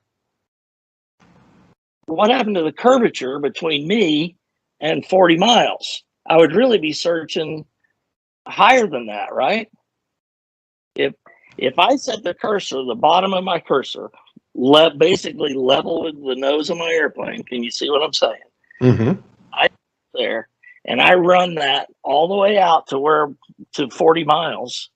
That the numbers change because the search volume gets bigger, but just the upper number is going to change because I've got this bottom set, right? Right. So the upper, and theoretically, because it's 60 degrees higher, so the volume is higher out there, but that bottom number doesn't change. I roll it all the way out to 40 miles. It ought to be this dropping bottom down. ought to be dropping That's right. higher because Otherwise, if it didn't, then the problem is going to be that somebody's going to literally slip in under your radar. That's literally. exactly right. Exactly right. That But doesn't happen. that doesn't happen. And it would also happen this way, wouldn't it?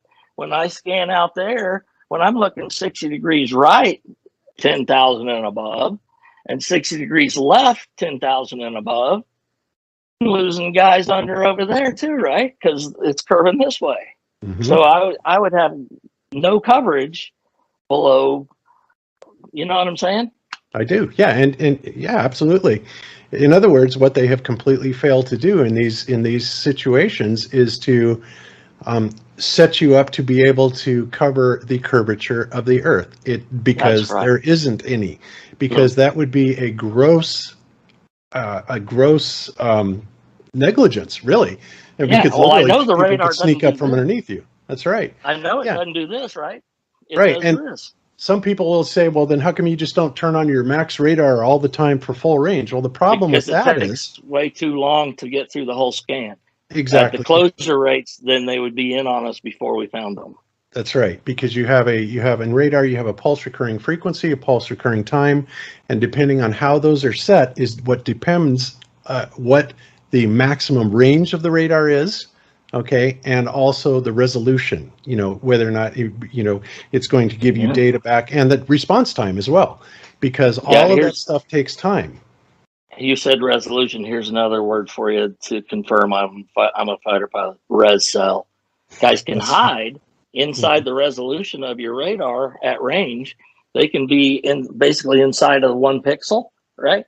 So you got a 2-ship coming in together, and it looks like one guy. And then when it gets close, oh no, I've got 2 there that I was going after with this tactic, and now I'm outnumbered 1v2, right? Yep. So res cell. Anyway, Radar Mechanics 101, they built it for a flat, stationary Earth. There's no doubt about it. And my goal is for some young fighter pilot to listen to what I just said, go out tomorrow and set the bottom of your L strobe on your altitude, run it out there to 80 miles, and that bottom altitude on your cursor will stay the same out to 80 miles. Whereas it should get bigger, right? Because the Earth is curving away. That's right. Bingo. Yeah, by a huge rate. That was what I was trying to put in an email to Ben. No wonder it didn't work that way. No, I understood it perfectly, but that's because I dealt with radar. So, but no, I understood exactly what you were saying, and you're absolutely right. And that point alone just nails it, because otherwise they'd be terribly negligent in not designing, having the support for you to be able to cover all areas. Right. And the other thing is, say I got a lock on a guy at 20 miles out there, and he's in the block above me, right? If he's in his block and I'm seeing his altitude on my radar, once I lock somebody, I can see what altitude they're at, what their airspeed is, what their aspect is in relation to me, like if they're pointing at me or going away or whatever. So if I'm looking out there and I see this guy and I've got a TD box, a target designation box, comes up in the HUD what I'm locked on, I can pull my nose to him and look out there and try to get my eyeballs on him. So, because at 20 miles, you're not seeing the guy yet. You're not going to see him till probably, depending on the conditions, I don't even remember really, but probably 12 miles at the most. You're not seeing a guy out there at 20 miles. But I'll pull a technique is pull the TD box into the guy, look and see where it is. And if you get spiked on the nose because he's shooting a radar missile at you, you can do certain, I have to be careful about what I say. I understand. You can do certain things, and now you know where that guy is and do those things in relation to where he is, because you're going to gimbal him off your radar when you start maneuvering. Like he'll get outside of that 60 degrees from you, and you got to kind of know where he was in the sky. So always, right, the guy's above me, and if he's at 20 miles and I got him locked, he's in the block above me, he's going to be above the horizon, and he always was. If he was down in my block, I'd knock it off because he's in my block, right? Yep, absolutely. There's no way around that. There's absolutely no way around that. That is there's no way around, dude. There's just not. And I got to thinking about that in bed one night when I wasn't sleeping, which I do a lot. I just had to get up and email Ben the next day. I tried to get in touch with you, I think, first, but Ben was the one that responded to me finally. Maybe I tried Weiss first, and Weiss said, I don't want to talk to that guy. I got an interview. Well, we're glad that you got a hold of us regardless. So, I mean, this is awesome. But, and this is something, Mike, the good thing about it is now that you have come forward and, it's very clear that you are a fighter pilot. I mean, Ben and I saw your me room. It's fantastic. You clearly know. I love me room. Yes, the I love me room. And well, we all know that. I mean, fighter pilots have to have an extremely high opinion of themselves. They have to be incredibly confident. So I get it. I get the psychology. I really do. And but I'm not really that way. You just have to have that. I know. But when we're all young men in our 20s and 30s, we're a lot cockier, and life just ask my wife. Yeah, exactly. So, I mean, I totally get that. And, watch the movie Top Gun, right? I mean, that's what it's about. These guys are great full movie, of themselves. totally unrealistic scenes, but great movie. I know. Yeah, well, that's Hollywood for you. Yeah. But yeah, I mean, people are going to see this and they're going to say, you know what? I think it's time for me to stand up and start talking, because, what we're seeing going on in the world right now, in so many arenas it's scary. It just That's is. my great motivator, Bob, is that I'm just tired of all the lies, man. You cannot look at anything without deception in it. And now you're MO'd. If you look at something on Breitbart or whatever, what are they trying to feed me? It's not just Democrat and Republican, it's everything. What are they trying to push me into? This whole UFO thing. Yeah, that's the next thing that I think, because the elite are fully aware that we're coming, the truthers are coming down on them all around them in every aspect, from 9/11 all the way forward, all of these events that have happened. And so now, obviously, the next thing they have to do is something that cannot necessarily bring blame or suspicion upon them. Yeah. And that's what, And bring that's what that I one think. world, the world has to come together to fight this common enemy thing, Yep. right? And Reagan Werner nailed von it. Braun told that lady that Dr. Carol this is Rosin. what was going to happen. It's been the plan, man. That's Mhm. crazy. Ben, you're smiling. What do you want? No, I was trying to reel you back in. Well, one of those we've talked a lot about a lot of different subjects, but one of those I wanted you to cover is Coriolis. I've been doing quite a bit of research on German bombers, and one of the things they calculated everything: airspeed, directions, very detailed. How wind speed, elevations, everything had to be very exact in order to drop a bomb without actually seeing the target. But one thing they never considered was Coriolis, and that's something I wanted you to talk about. Is how much adjustments did you have to make on your bombing runs for Coriolis? The very first time that I heard about Coriolis was on some flat Earth video. Like somebody talking about Coriolis. I'm like, what the hell is that? Coriolis. Now, let me tell you something. I have dropped literally tons of bombs off of an airplane. A-10s. I've shot thousands of rockets off of OD-10s. Shot rockets off of Vipers. So I've dropped a lot of dumb bombs, right? All that stuff goes out the window, right? When you're dropping laser LGBs, laser guided bombs or whatever, if you're guiding them, or missiles, surface air missiles or whatever, air to surface missiles.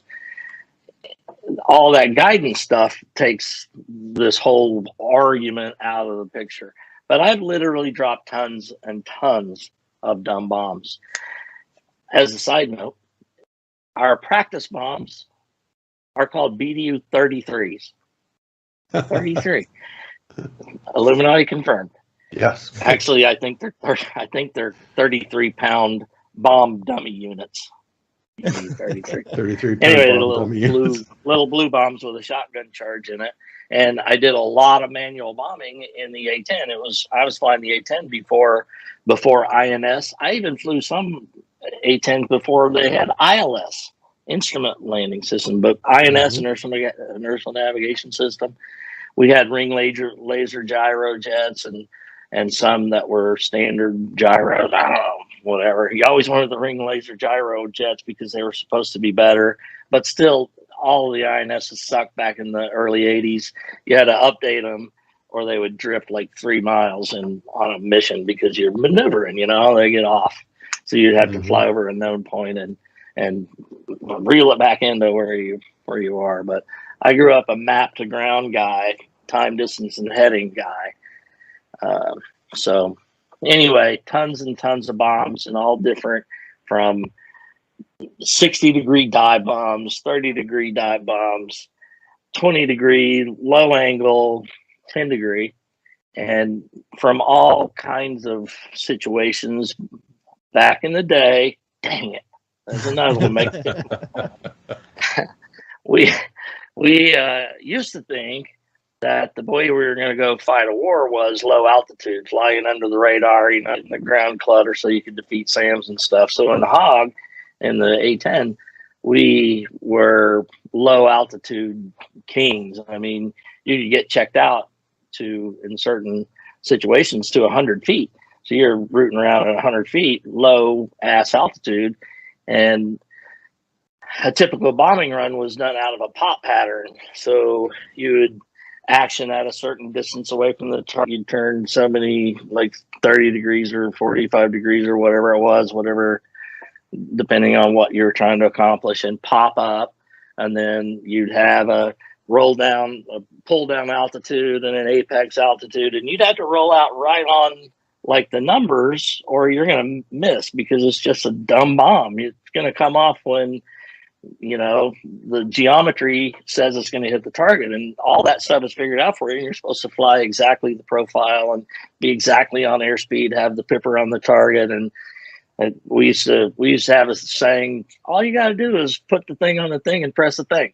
And you get, So basically, Ben, what he's saying is that no Coriolis. there is no Coriolis, and that's why he didn't even know what it Probably was until it came up. Yeah, no Coriolis. Long story short, I'll shut up and quit telling my story. But No, it's true. Literally dropped tons and tons and strafe. Oh, okay.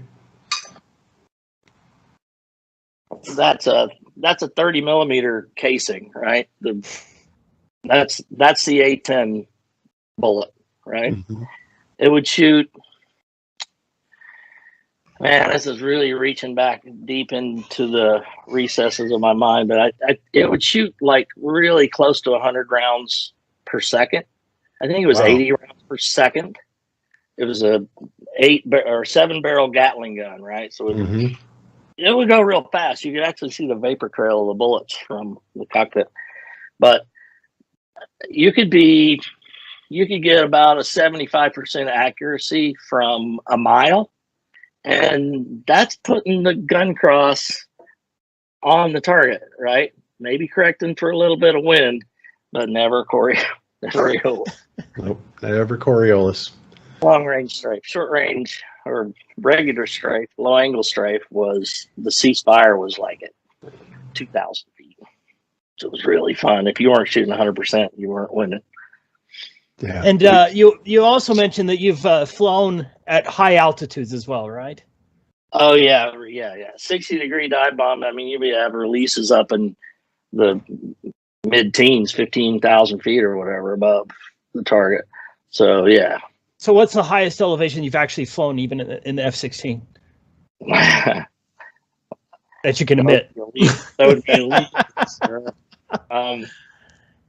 Well, 50,000 feet is the rule for Air Force pilots without a pressure suit.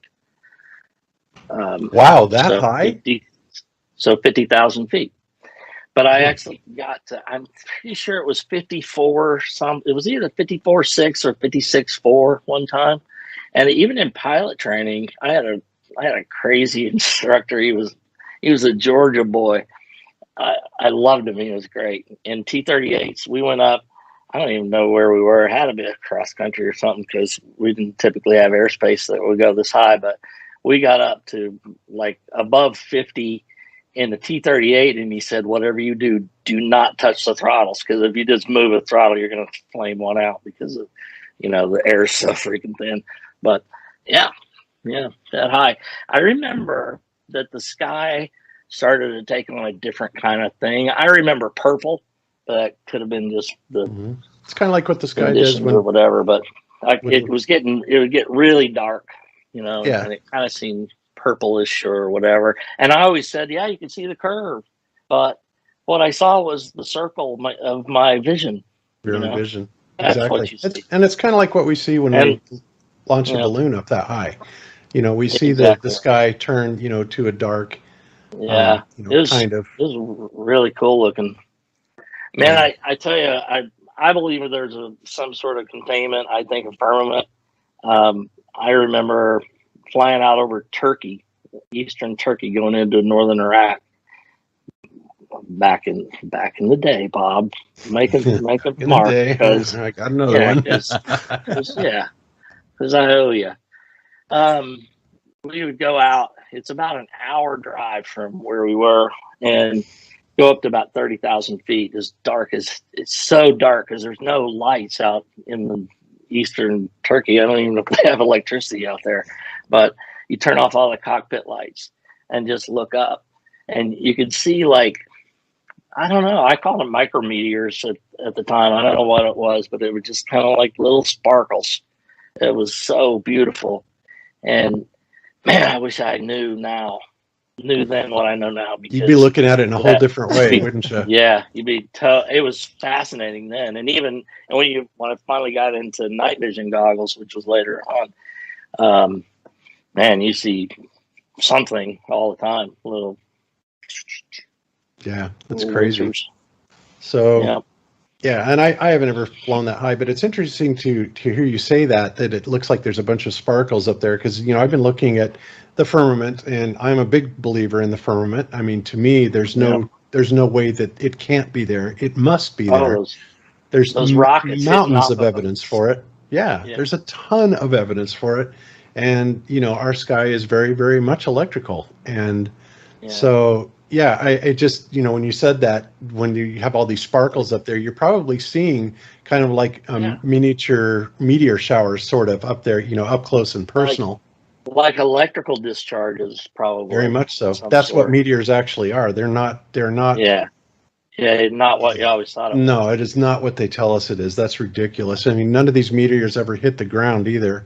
And, we have some of the biggest meteor divots, in the earth. And where's the meteor? They'll come up with something that maybe weighs 20 kilograms or 30 kilograms. Yeah. It's like, really? Yeah. So you're going to say that this 30 kilogram rock made this 2 mile? Come on, give me a break. If you make the numbers big enough, you have to believe them. Yeah, yeah. Well, that's what they do. If they can't dazzle you with brilliance, they baffle you with bullshit, because that is the formula. It is, yeah. That's kind of been the way I've lived my life, but I'm not doing that now, I swear. One other question I wanted to ask you on my list anyway was with respect to low altitude flying. You've done some of that as well. And what speeds, any adjustments you actually have to make for the curvature, things like that. Yeah, that kind of gets me into a I'll answer your question like this. The whole argument about airplanes having to nose over to follow the curve, I don't like that argument, because I can't get my mind around it, because obviously I never did that. I've got 3 ocean crossings, okay, in the F-16. You never lived until you take a single engine airplane that far over the water, and you just quit looking at the engine instruments because you don't want to know. I had one oil pressure fluctuation one time that was right on limits, and it just bugged the hell out of me. I finally put my checklist in front of me and said I'm not going to look at that anymore. But anyway, I'm answering your question, I swear. Never nosed over in 10, 11 hours of flight, right? But I think that there could be an argument that, all altitude is the altitude readout on your altimeter. To be in straight and level flight, you're just in a pressure differential from where you took off, right? I mean, you set an altimeter 2992 once you get above 10,000 feet, and you fly that altitude. Well, you always got, at your cruising airspeed, there's always some AOA set, right? Angle of attack. So you're never nose pointing longitudinally parallel to the horizon. You're usually, in some attitude like this with a certain amount of AOA. And, who's to say I'm not trimmed up to follow that pressure gradient? Well, I can tell you why. I can tell you why. Well, I'm sure you can, Bob. Because I have. I just don't like the argument, because I can't get my head around it and argue it concisely, right? Right. Well, sure first of all, the reason that you never, had to make the adjustment for it is because it's not the earth there. is flat. All right. I get that. I know that. That's the no-brainer part of it. I get Now, it. secondly, the gyroscopes, the gyroscopic claim to fame is, of course, rigidity in space. And of course, and I did this. I actually took a gyro on a plane, commercial flight to Maui from Denver, right? And I think I calculated something like 35. I can't remember what it was, that it should have actually rolled over or precessed, and of course it didn't, and yet you can put them on like a 7-day recorder, which is something as low as a 1.2 degree per hour change of angle. And of course, remember, they're trying to tell us that gyroscopes, well, they're never sensitive enough to pick up the 15 degrees per hour. Not only is that complete nonsense, but we were actually able to do it at 1.2 degrees per hour, and we did it with incredible accuracy. So regardless of, whether or not you would notice it or you would see anything in your rate of climb indicators, the gyroscope is going to register that pitch change, point blank. There's no way around it. Well, I agree with you. I mean, the flight path marker is on the horizon whenever you're straight and level, and it was there all the time. I've got attitude hold on. So let me go further with my answer to this question, though. Okay. I see where this comes into play at low altitude over the water, very low altitude over the water at high speeds. And I have been there. I have done very low altitude above the water in protected airspace or northern Iraq. It's near the Mach, 0.95 Mach. And I feel that if you were flying at 0.95 Mach is roughly 9.5 miles a minute. That was our planning factor. Mach 1 is 10 miles a minute. It's not really, but it's close. So at 9.5 miles a minute, I think I probably would have had to be a little bit light in the seat to stay very low, right? Yes. To Yes. hug the water. And that didn't happen. And I did that for quite a while over a lake for probably 20 miles. Yeah. And some poor hapless fisherman that happened to be in my flight path probably suffered for it. And to him, I apologize. Okay, so I'm actually going to share screen on this because we did this earlier. Let's see. There's that. Okay, now this is something I showed you earlier, and I actually did this a demonstration using the Boeing 737's cruise speed, right? And if it flies for 1 minute, basically it goes 8.6 miles. The curvature z-axis in that 1 minute, it drops 49 feet. Z-axis in miles 0.0094. Basically, I just put it on there. So the average foot per minute drop would be 49.8336, right? Then I decided to do it. Well, let's just double the speed of that, because it just so happens that if you double the speed of a 737, it turns out to be exactly the rotational speed of the Earth, right? And of course, you can see what happens there. But the big thing is that when you start looking at these things, going over a certain amount of area over so much time, we're looking at an average here. Note it says average foot per minute drop. So if we go 15 miles, we're getting a 747 per foot per minute average drop. And Yeah, I'll tell you what, 15 minutes. Yeah. That's insane, right? There's no way that you would never be able to. Now, average would also mean that you would have to have a lot lighter than that. But at some point, as you're going over, right, you're going to be coming, damn near straight down, or it would seem like it. And so this is actually how the math works out on the z-axis. And we know this doesn't happen, but yet the geometry absolutely demands it. So now what they're doing is they are coming out and they're saying, well, then what's happening is the 8 inches per mile squared is not accurate, and the problem with it is because it is being calculated based on a parabola. And of course, my response to that is, let me go back over to here, is this, okay? So, and in fact, Dave Weiss is having a discussion against some scientists, physicists with Eddie Bravo. And he said, well, what do you do with these people? They're denying all of the 8 inches per mile square measurements. And I told him, I said, David, just tell him to do the math. And then to tell him what he gets, ask him what he gets for these distances as far as curvature.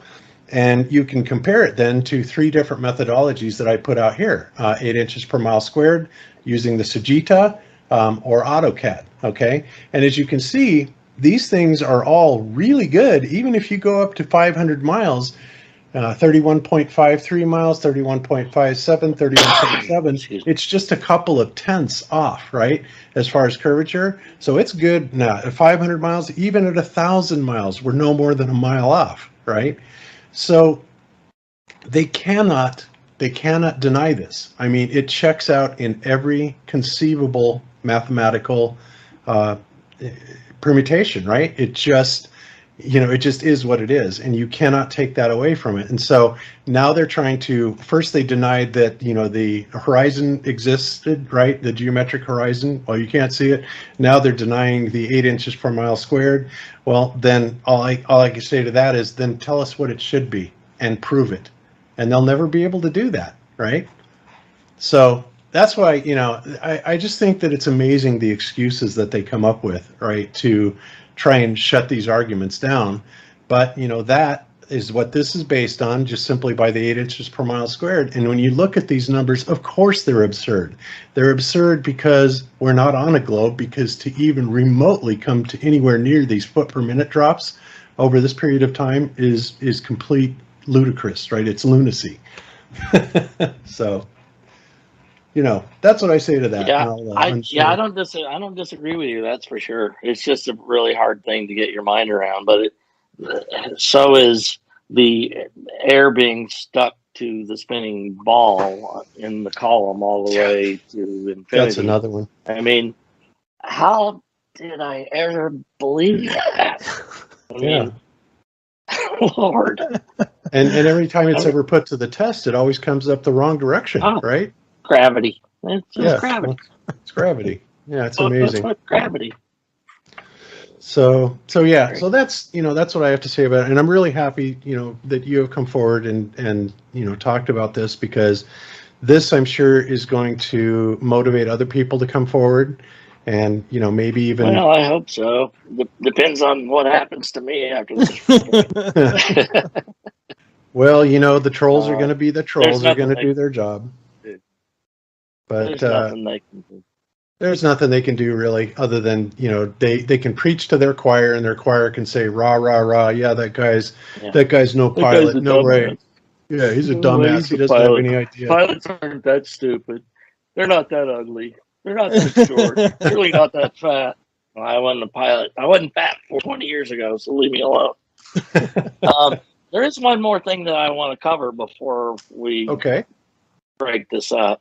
And this is not going to be popular with everybody, but I have good news. There is really good news about chemtrails. Every single chemtrail that you see in the sky isn't necessarily spraying on you, because I can tell you for 100% certain, contrails are a real thing. I don't know that. I think some people, the way I hear them talk, and, you know, I see them in chats or whatever, that, oh, they're just spraying everywhere. It's not always spraying. I've made lots of them. Forecasters can predict at what flight level they'll be, because we need to avoid them. Like in those air-to-air setups I was talking about before, you don't want to expose yourself at 50 miles so a guy can just go, oh, there he is. Exactly. You know, without even having a radar lock, they see you. So we make contrails all the time. My only point is, every mark in the sky that you see there, it's not necessarily spraying. I know that they've admitted, we've seen they do, but not everything is. So maybe that takes a little bit of pressure off of that. And I feel like I would be remiss in not saying that, because I've made contrails myself. That's good, and actually that makes sense. And obviously the contrails have everything to do with temperature and humidity, and the interaction of the exhaust with it. And you're right, you know, not every mark up there is a contrail. Well, I mean, and not only leave that, it to Bob to break it down to know exactly what causes it. I just know my hot stuff coming out the back, it makes clouds. That's all I know. That's right. Yeah, but you're right. It's not 100% all the time. So I agree with you completely on that. And you know, people do get a little bit overzealous, I think. You know, they'll see that and they'll go, oh God, they're spraying, and it's like, well, no, not exactly. And you know, to me, you know, I've looked at them for over 20 years now, and there's a distinct difference. To me, the real ones, the authentic ones, are very obvious. But not everybody really looks at them the way I do, I suppose. So I live out here in the middle of nowhere, so they don't spray. They don't bother spraying me. They already know I'm whacked out. Yeah. And anyway, I still have. Yeah, it's good. And honestly, I still haven't figured out exactly what the whole purpose behind that is. I mean, there could be several reasons for it. I still tend to believe it has something to do with creating an ideal medium for holography. But, you know, I could be completely wrong on that. But at this point, I just don't know. So I'll leave it at that. Testing things too, I don't know. Mm-hmm. Well, excellent. Yeah. Well, Cujo, I got to tell you, man, I really appreciate it. And I hope, you know, maybe we can have you join us on another show sometime. We'd love to have you come on Globusters and maybe join a panel one day. Or, I'm nowhere near smart enough for Globebusters. Come on. I listen to Wits It Gets It, man, and that dude is on another level for me. Yeah, he is. You too, really. I think Ben and I might be able to have a conversation over in the corner. As long as he doesn't start talking lawyer on me, I'll be all right. Yeah. Ben's no dummy either, believe me. I think all the guys on the Globebusters team are pretty smart. So it's a good group of guys. So I agree, 100%. I was laid up for a few years and was able to deep dive into things. I caught up on a lot of episodes of Globebusters and all of Ben's stuff. That was it was a good opportunity. So you guys, like I said, were my TV for a number of years. So I've been talking to my celebrities. Awesome.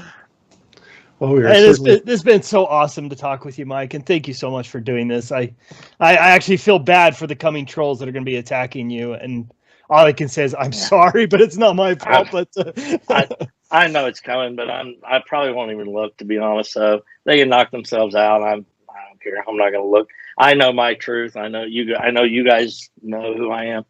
So yes, and we do too. We got the grand tour, and there is no doubt in my mind you are exactly who you say you are. None. Yeah. So yeah, thank you. That's awesome. All right, beautiful. Well, I guess we'll just wrap it up then on that, and Ben can do his magic with this thing, and we'll put this thing out. I think Ben, what he usually does is he'll do his editing, and if we add anything to it, and then he'll run it by Q to make sure that everything is cool in there, that you're agree with all of it, and then I'll be honest right now, I don't see much there to edit. I mean, it's kind of I like it the way it is. I mean, I do too. It's pretty good. Is there anything that you said in this that you would like me to re-examine? Back in the day, add a couple of back in the days in there, just to get it up to $10. Yeah, I'll be looking for those donations on Rockfin. What was the total? If you don't call me out, I'll be pissed. There's only three of them. So there you go. 3 back in the day and 2 woofies. Yeah, 2 woofies. All right, okay. so I owe you $5. You watch it. Right. Fair enough. All right, man. And it's my honor to talk to you guys. I don't want to stop because I never get to talk to anybody about Flat Earth. As a matter of fact, I try to go as much time as possible without seeing another human being other than my brother and my wife. So, I don't get off the farm very often these days. Yeah, I understand. Well, you know what? You have my phone number and Skype, and feel free to contact me anytime. Yep. And you'll be sorry, Bob. I'm gonna be calling you up. Hey, Bob, I was thinking about this thing the other day.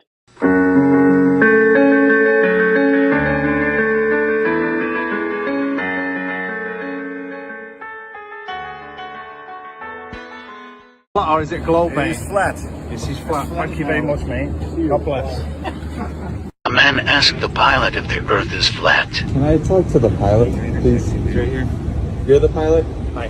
How long have you been flying for? Like for Delta, 21 years, but maybe like 30 something. I want to know, because they say the pilots know a lot. Do you think the Earth is flat or no? I know it's flat. You know it's flat? How long have you been flying for, you said? Over 30 years. And when you tell people that, do they think you're like crazy or no? Only one person. Only one person? Yeah. Are you a pilot? Yes, sir. One question. Okay. When you descend in the air, yeah, do you dip or do you go straight? It's straight. Straight? A little more with the nose up. That's it. But straight. You don't dip into the... No. Okay, thank you so much. I appreciate you. You're welcome, sir. Have a great day. Did you notice any curvature while we were up there? Curvature? No. No? There's no curvature? It's just all flat. The pilot, is the Earth flat or round? Flat. Thanks. I'm with you. Because they tell us, that at least in the U.S., the ground's moving at about 700 miles an hour left to right. And I was thinking that's kind of odd if you're landing going north, or moving in the north direction. That's not, no. The ground looks to us like it's standing still. Yeah, not an issue, huh? Yeah, no. You could probably see the Rockies from Kansas. Wow. But if it's a clear day, but if it's smoky or hazy, obviously we can't see. Excuse me, guys. Hey. I have a question for you. Yeah. One of us can answer it. Do you guys adjust for curvature as you're flying through the air? You know, the Earth is supposed to be a ball, right? Yeah. So should we be dipping down the nose of the plane to compensate for the curvature, or do you guys or do you fly on over a flat plane? Well, we're about a millimeter over a bowling ball. We're not that high. 8 inches per mile squared is the official story of what the curvature drop should be. So a distance that far, if you're 8 inches from the shore on a beach, and your friend is rowing his boat out 1 mile away, the boat should be already hidden by the curvature. You guys don't see curve; you see horizon and eye level. No, I mean, if you look at more of a curvature of the Earth, we're on the perpendicular. We're just on that tangent. So and really, that never changes. Earth's flat. Sorry? Earth is flat. Yeah, well, we know that. We've seen it every day. Flat and stationary. Exactly. Everybody else. Well, you know that. You guys see the horizon at eye level, and you have to understand that if you're on a ball, as you rise from the ball, you would have to look down to see the horizon. Yeah. You don't ever see that. I look out the window of the plane, and I see horizon as far as I can see, flat. What's different from the front? Even from there. Your windows aren't that much different. Earth is flat. It's a big lie. You guys should look into it. You know it's flat. You guys fly over it every day. We're not allowed to tell anybody that. I know. Do you say that it's flat? Yes. Yeah? Thank you very much. Is there any more pilots up here, or is it just you? Just me. Just you. I got a quick question for you. Yeah. When you're up there, come on, cruising altitude, do you all have to adjust for any curvature of the Earth while you're up there? Great question. No. You don't? But I know of. Because my understanding is you're like on pretty much like a parallel sort of flight, other than takeoff and landing, correct? Yes. Okay. So yeah, I guess it's more vertical, so we're not curving at all. So we're just going straight up, like 20 degrees maybe. Right. Level off, and I never thought about how the atmosphere works with the curve in the Earth and all that stuff. Well, if you think about it, I've done some research on it. There's a formula, 8 inches per mile squared is what the curve is supposed to be, spherical trigonometry. And if it was actually that formula, we would have to dip the nose a half a mile every minute to stay around the ball.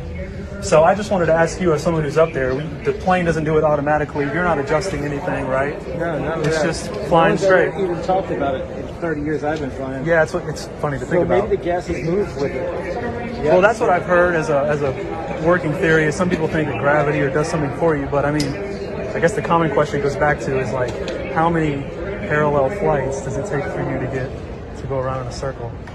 Very interesting. You know what I mean? Yeah, absolutely. Take a look into it. Yeah, we're going to start doing that. Yeah, all right, man. Have a good one. Hey, guys, you mind if I ask you a question real quick? Yeah, sure. So, when y'all are flying up there, do you account at all for the curvature of the Earth? Well, we do when we do what we call getting directs. Our navigation system off of we have IRS's internal revenue initial reference system. Just do your taxes? That the airplane, it can do itself. So it does it itself? Yeah, it doesn't matter if we lose our GPSs, but we also use GPS satellite and we use ground-based.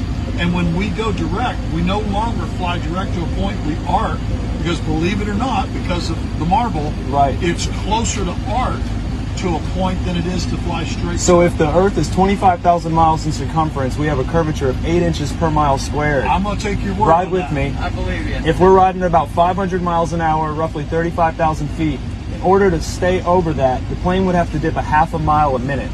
Do you know what that would feel like up here? No. It would feel like a lot of dipping. Are you going to launch satellites when you, or do you do No, that? but I know people that actually launch we launch high altitude balloons. Very cool. 120,000 feet, level plane. So say that again. In order to stay at the same altitude. Right. So if it's a 25,000 mile circumference ball, 8 inches per mile squared is the formula. It's spherical trigonometry. You have to kind of go do the math to make sure it works out. But if you're traveling at that speed, we would have to dip a half a mile a minute just to stay over that. So it would honestly be like we were kind of dipping all the time. And as you all know, the nose is slightly up, flying level. So my question is like, how many level flights does it take to go around the ball? We're not curving on the way to France. We're not curving on the way to New York. We are. Are we? Yeah. Yeah, dude. I mean, the forces equal out, right? Like the gravity, the gravitational force. All right, now is the plane doing it or is gravity doing it? Because now we got two different things. I think gravity. All right, one more and I'll let you guys go. The Earth is moving at east to west, 1,000 miles an hour, right? I'll take your word for it. What's it like landing on a runway north and south if that runway is moving 1,000 miles an hour east? Well, we're moving 1,000 miles east. We're moving with the Earth. So the only thing independent of the Earth's spin is sniper bullets, not balloons and airplanes. Think about it. I love it, man. Think about it. All right, bro. Your experience will tell you you're flying over a stationary plane. Just forget what you're taught. Just get the wheels turning. Y'all have a good day. See you, man. Did you notice any curvature while we were up there? No. No? What'd you see while we were up there? Just the blue sky, white clouds. Yeah, is it flat or? Pretty flat. Pretty flat? Yeah. Okay, thank you. Captain, someone wants to say hi, is that okay? Oh. Do you adjust for curvature when you get up to a certain altitude? Well, yeah, when you see the sun coming up on the horizon, but I don't know if you will. But the plane stays at a even pitch throughout the whole flight. Yeah. So I mean, not too much curvature to count for. No. More flat than anything. Nope, you close your eyes, you won't have a clue. True. More flat than anything? What was that? It's more flat than anything. Yeah. Oh yeah. Thank you guys. Yeah. I appreciate it. Thank you. Flat or a ball? Flat. Oh, it's a ball. I think it's flat. Yeah, me too. Pretty flat to me. It certainly does, doesn't it? And you've got that flat in. Excuse me, do you mind? Hey, how you doing? Very well. How are you? Good. So you know how we just took a flight of descent? Yeah. Did you have to compensate for curvature? Yeah. So did you just have to compensate for curvature due to the flight of descent as we landed just now? No, not necessarily. Yeah. All right. Thank you so much. You bet.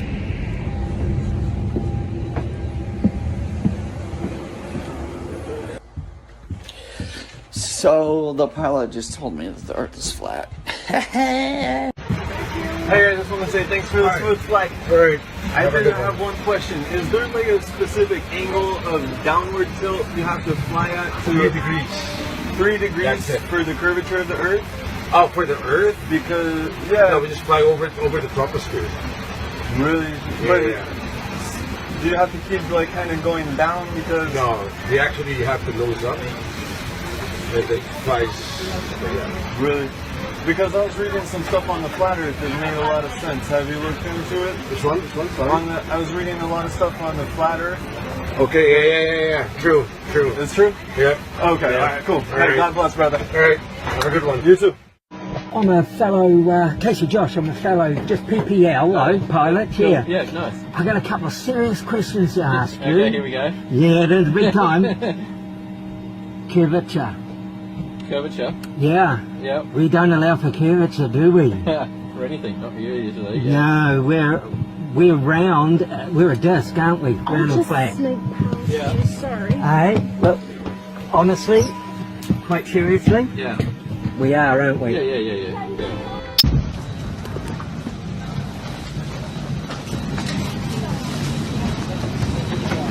Can I ask him a quick question? Sure. Excuse me. Can I ask you a quick question? Of course. Do you guys account for any curvature of the Earth? You guys fly with the nose down or anything? It's actually a good question, and these boxes that are here actually do compensate for that. We don't do anything about. I mean, okay. it is in these two boxes you see there. Oh, because they actually do compensate for that. Really? Because I've read that these guys actually fly with the nose up. It is. It's up about anywhere from 1.5 to about 2 degrees. So you fly with the nose up. Yeah. Not. I mean, 1.5 to 2 degrees is not much, but it is up. But that means there's no curve because you would be flying with the nose down. Oh, that's. Yeah, but I mean, it's as it's moving. But yeah, that makes sense. You guys know it's so flat, right? The 78, right? So what's 78? The 787 actually flies flat though. Okay, so the 787 flies flat, but you guys fly with the nose up. On this? Yeah. Well, not every single minute, but yeah. If we're accelerating, it's flat, right? Right. All the time. About all the time. So there's nothing being compensated at that. Never nose down. Only when we're descending. Never nose down. Yeah. I mean, we do come nose down. When you have to come down. Yeah. But if the Earth was a globe, you'd have to be nose down all the time, right? You're asking. I think I it would be less nose up. Yeah, I don't know if I have. Yeah, you guys are nose up. I appreciate you getting us safe here. Yeah, Thank you. Thank you. Have a great night. Thank you. Sorry. Woo!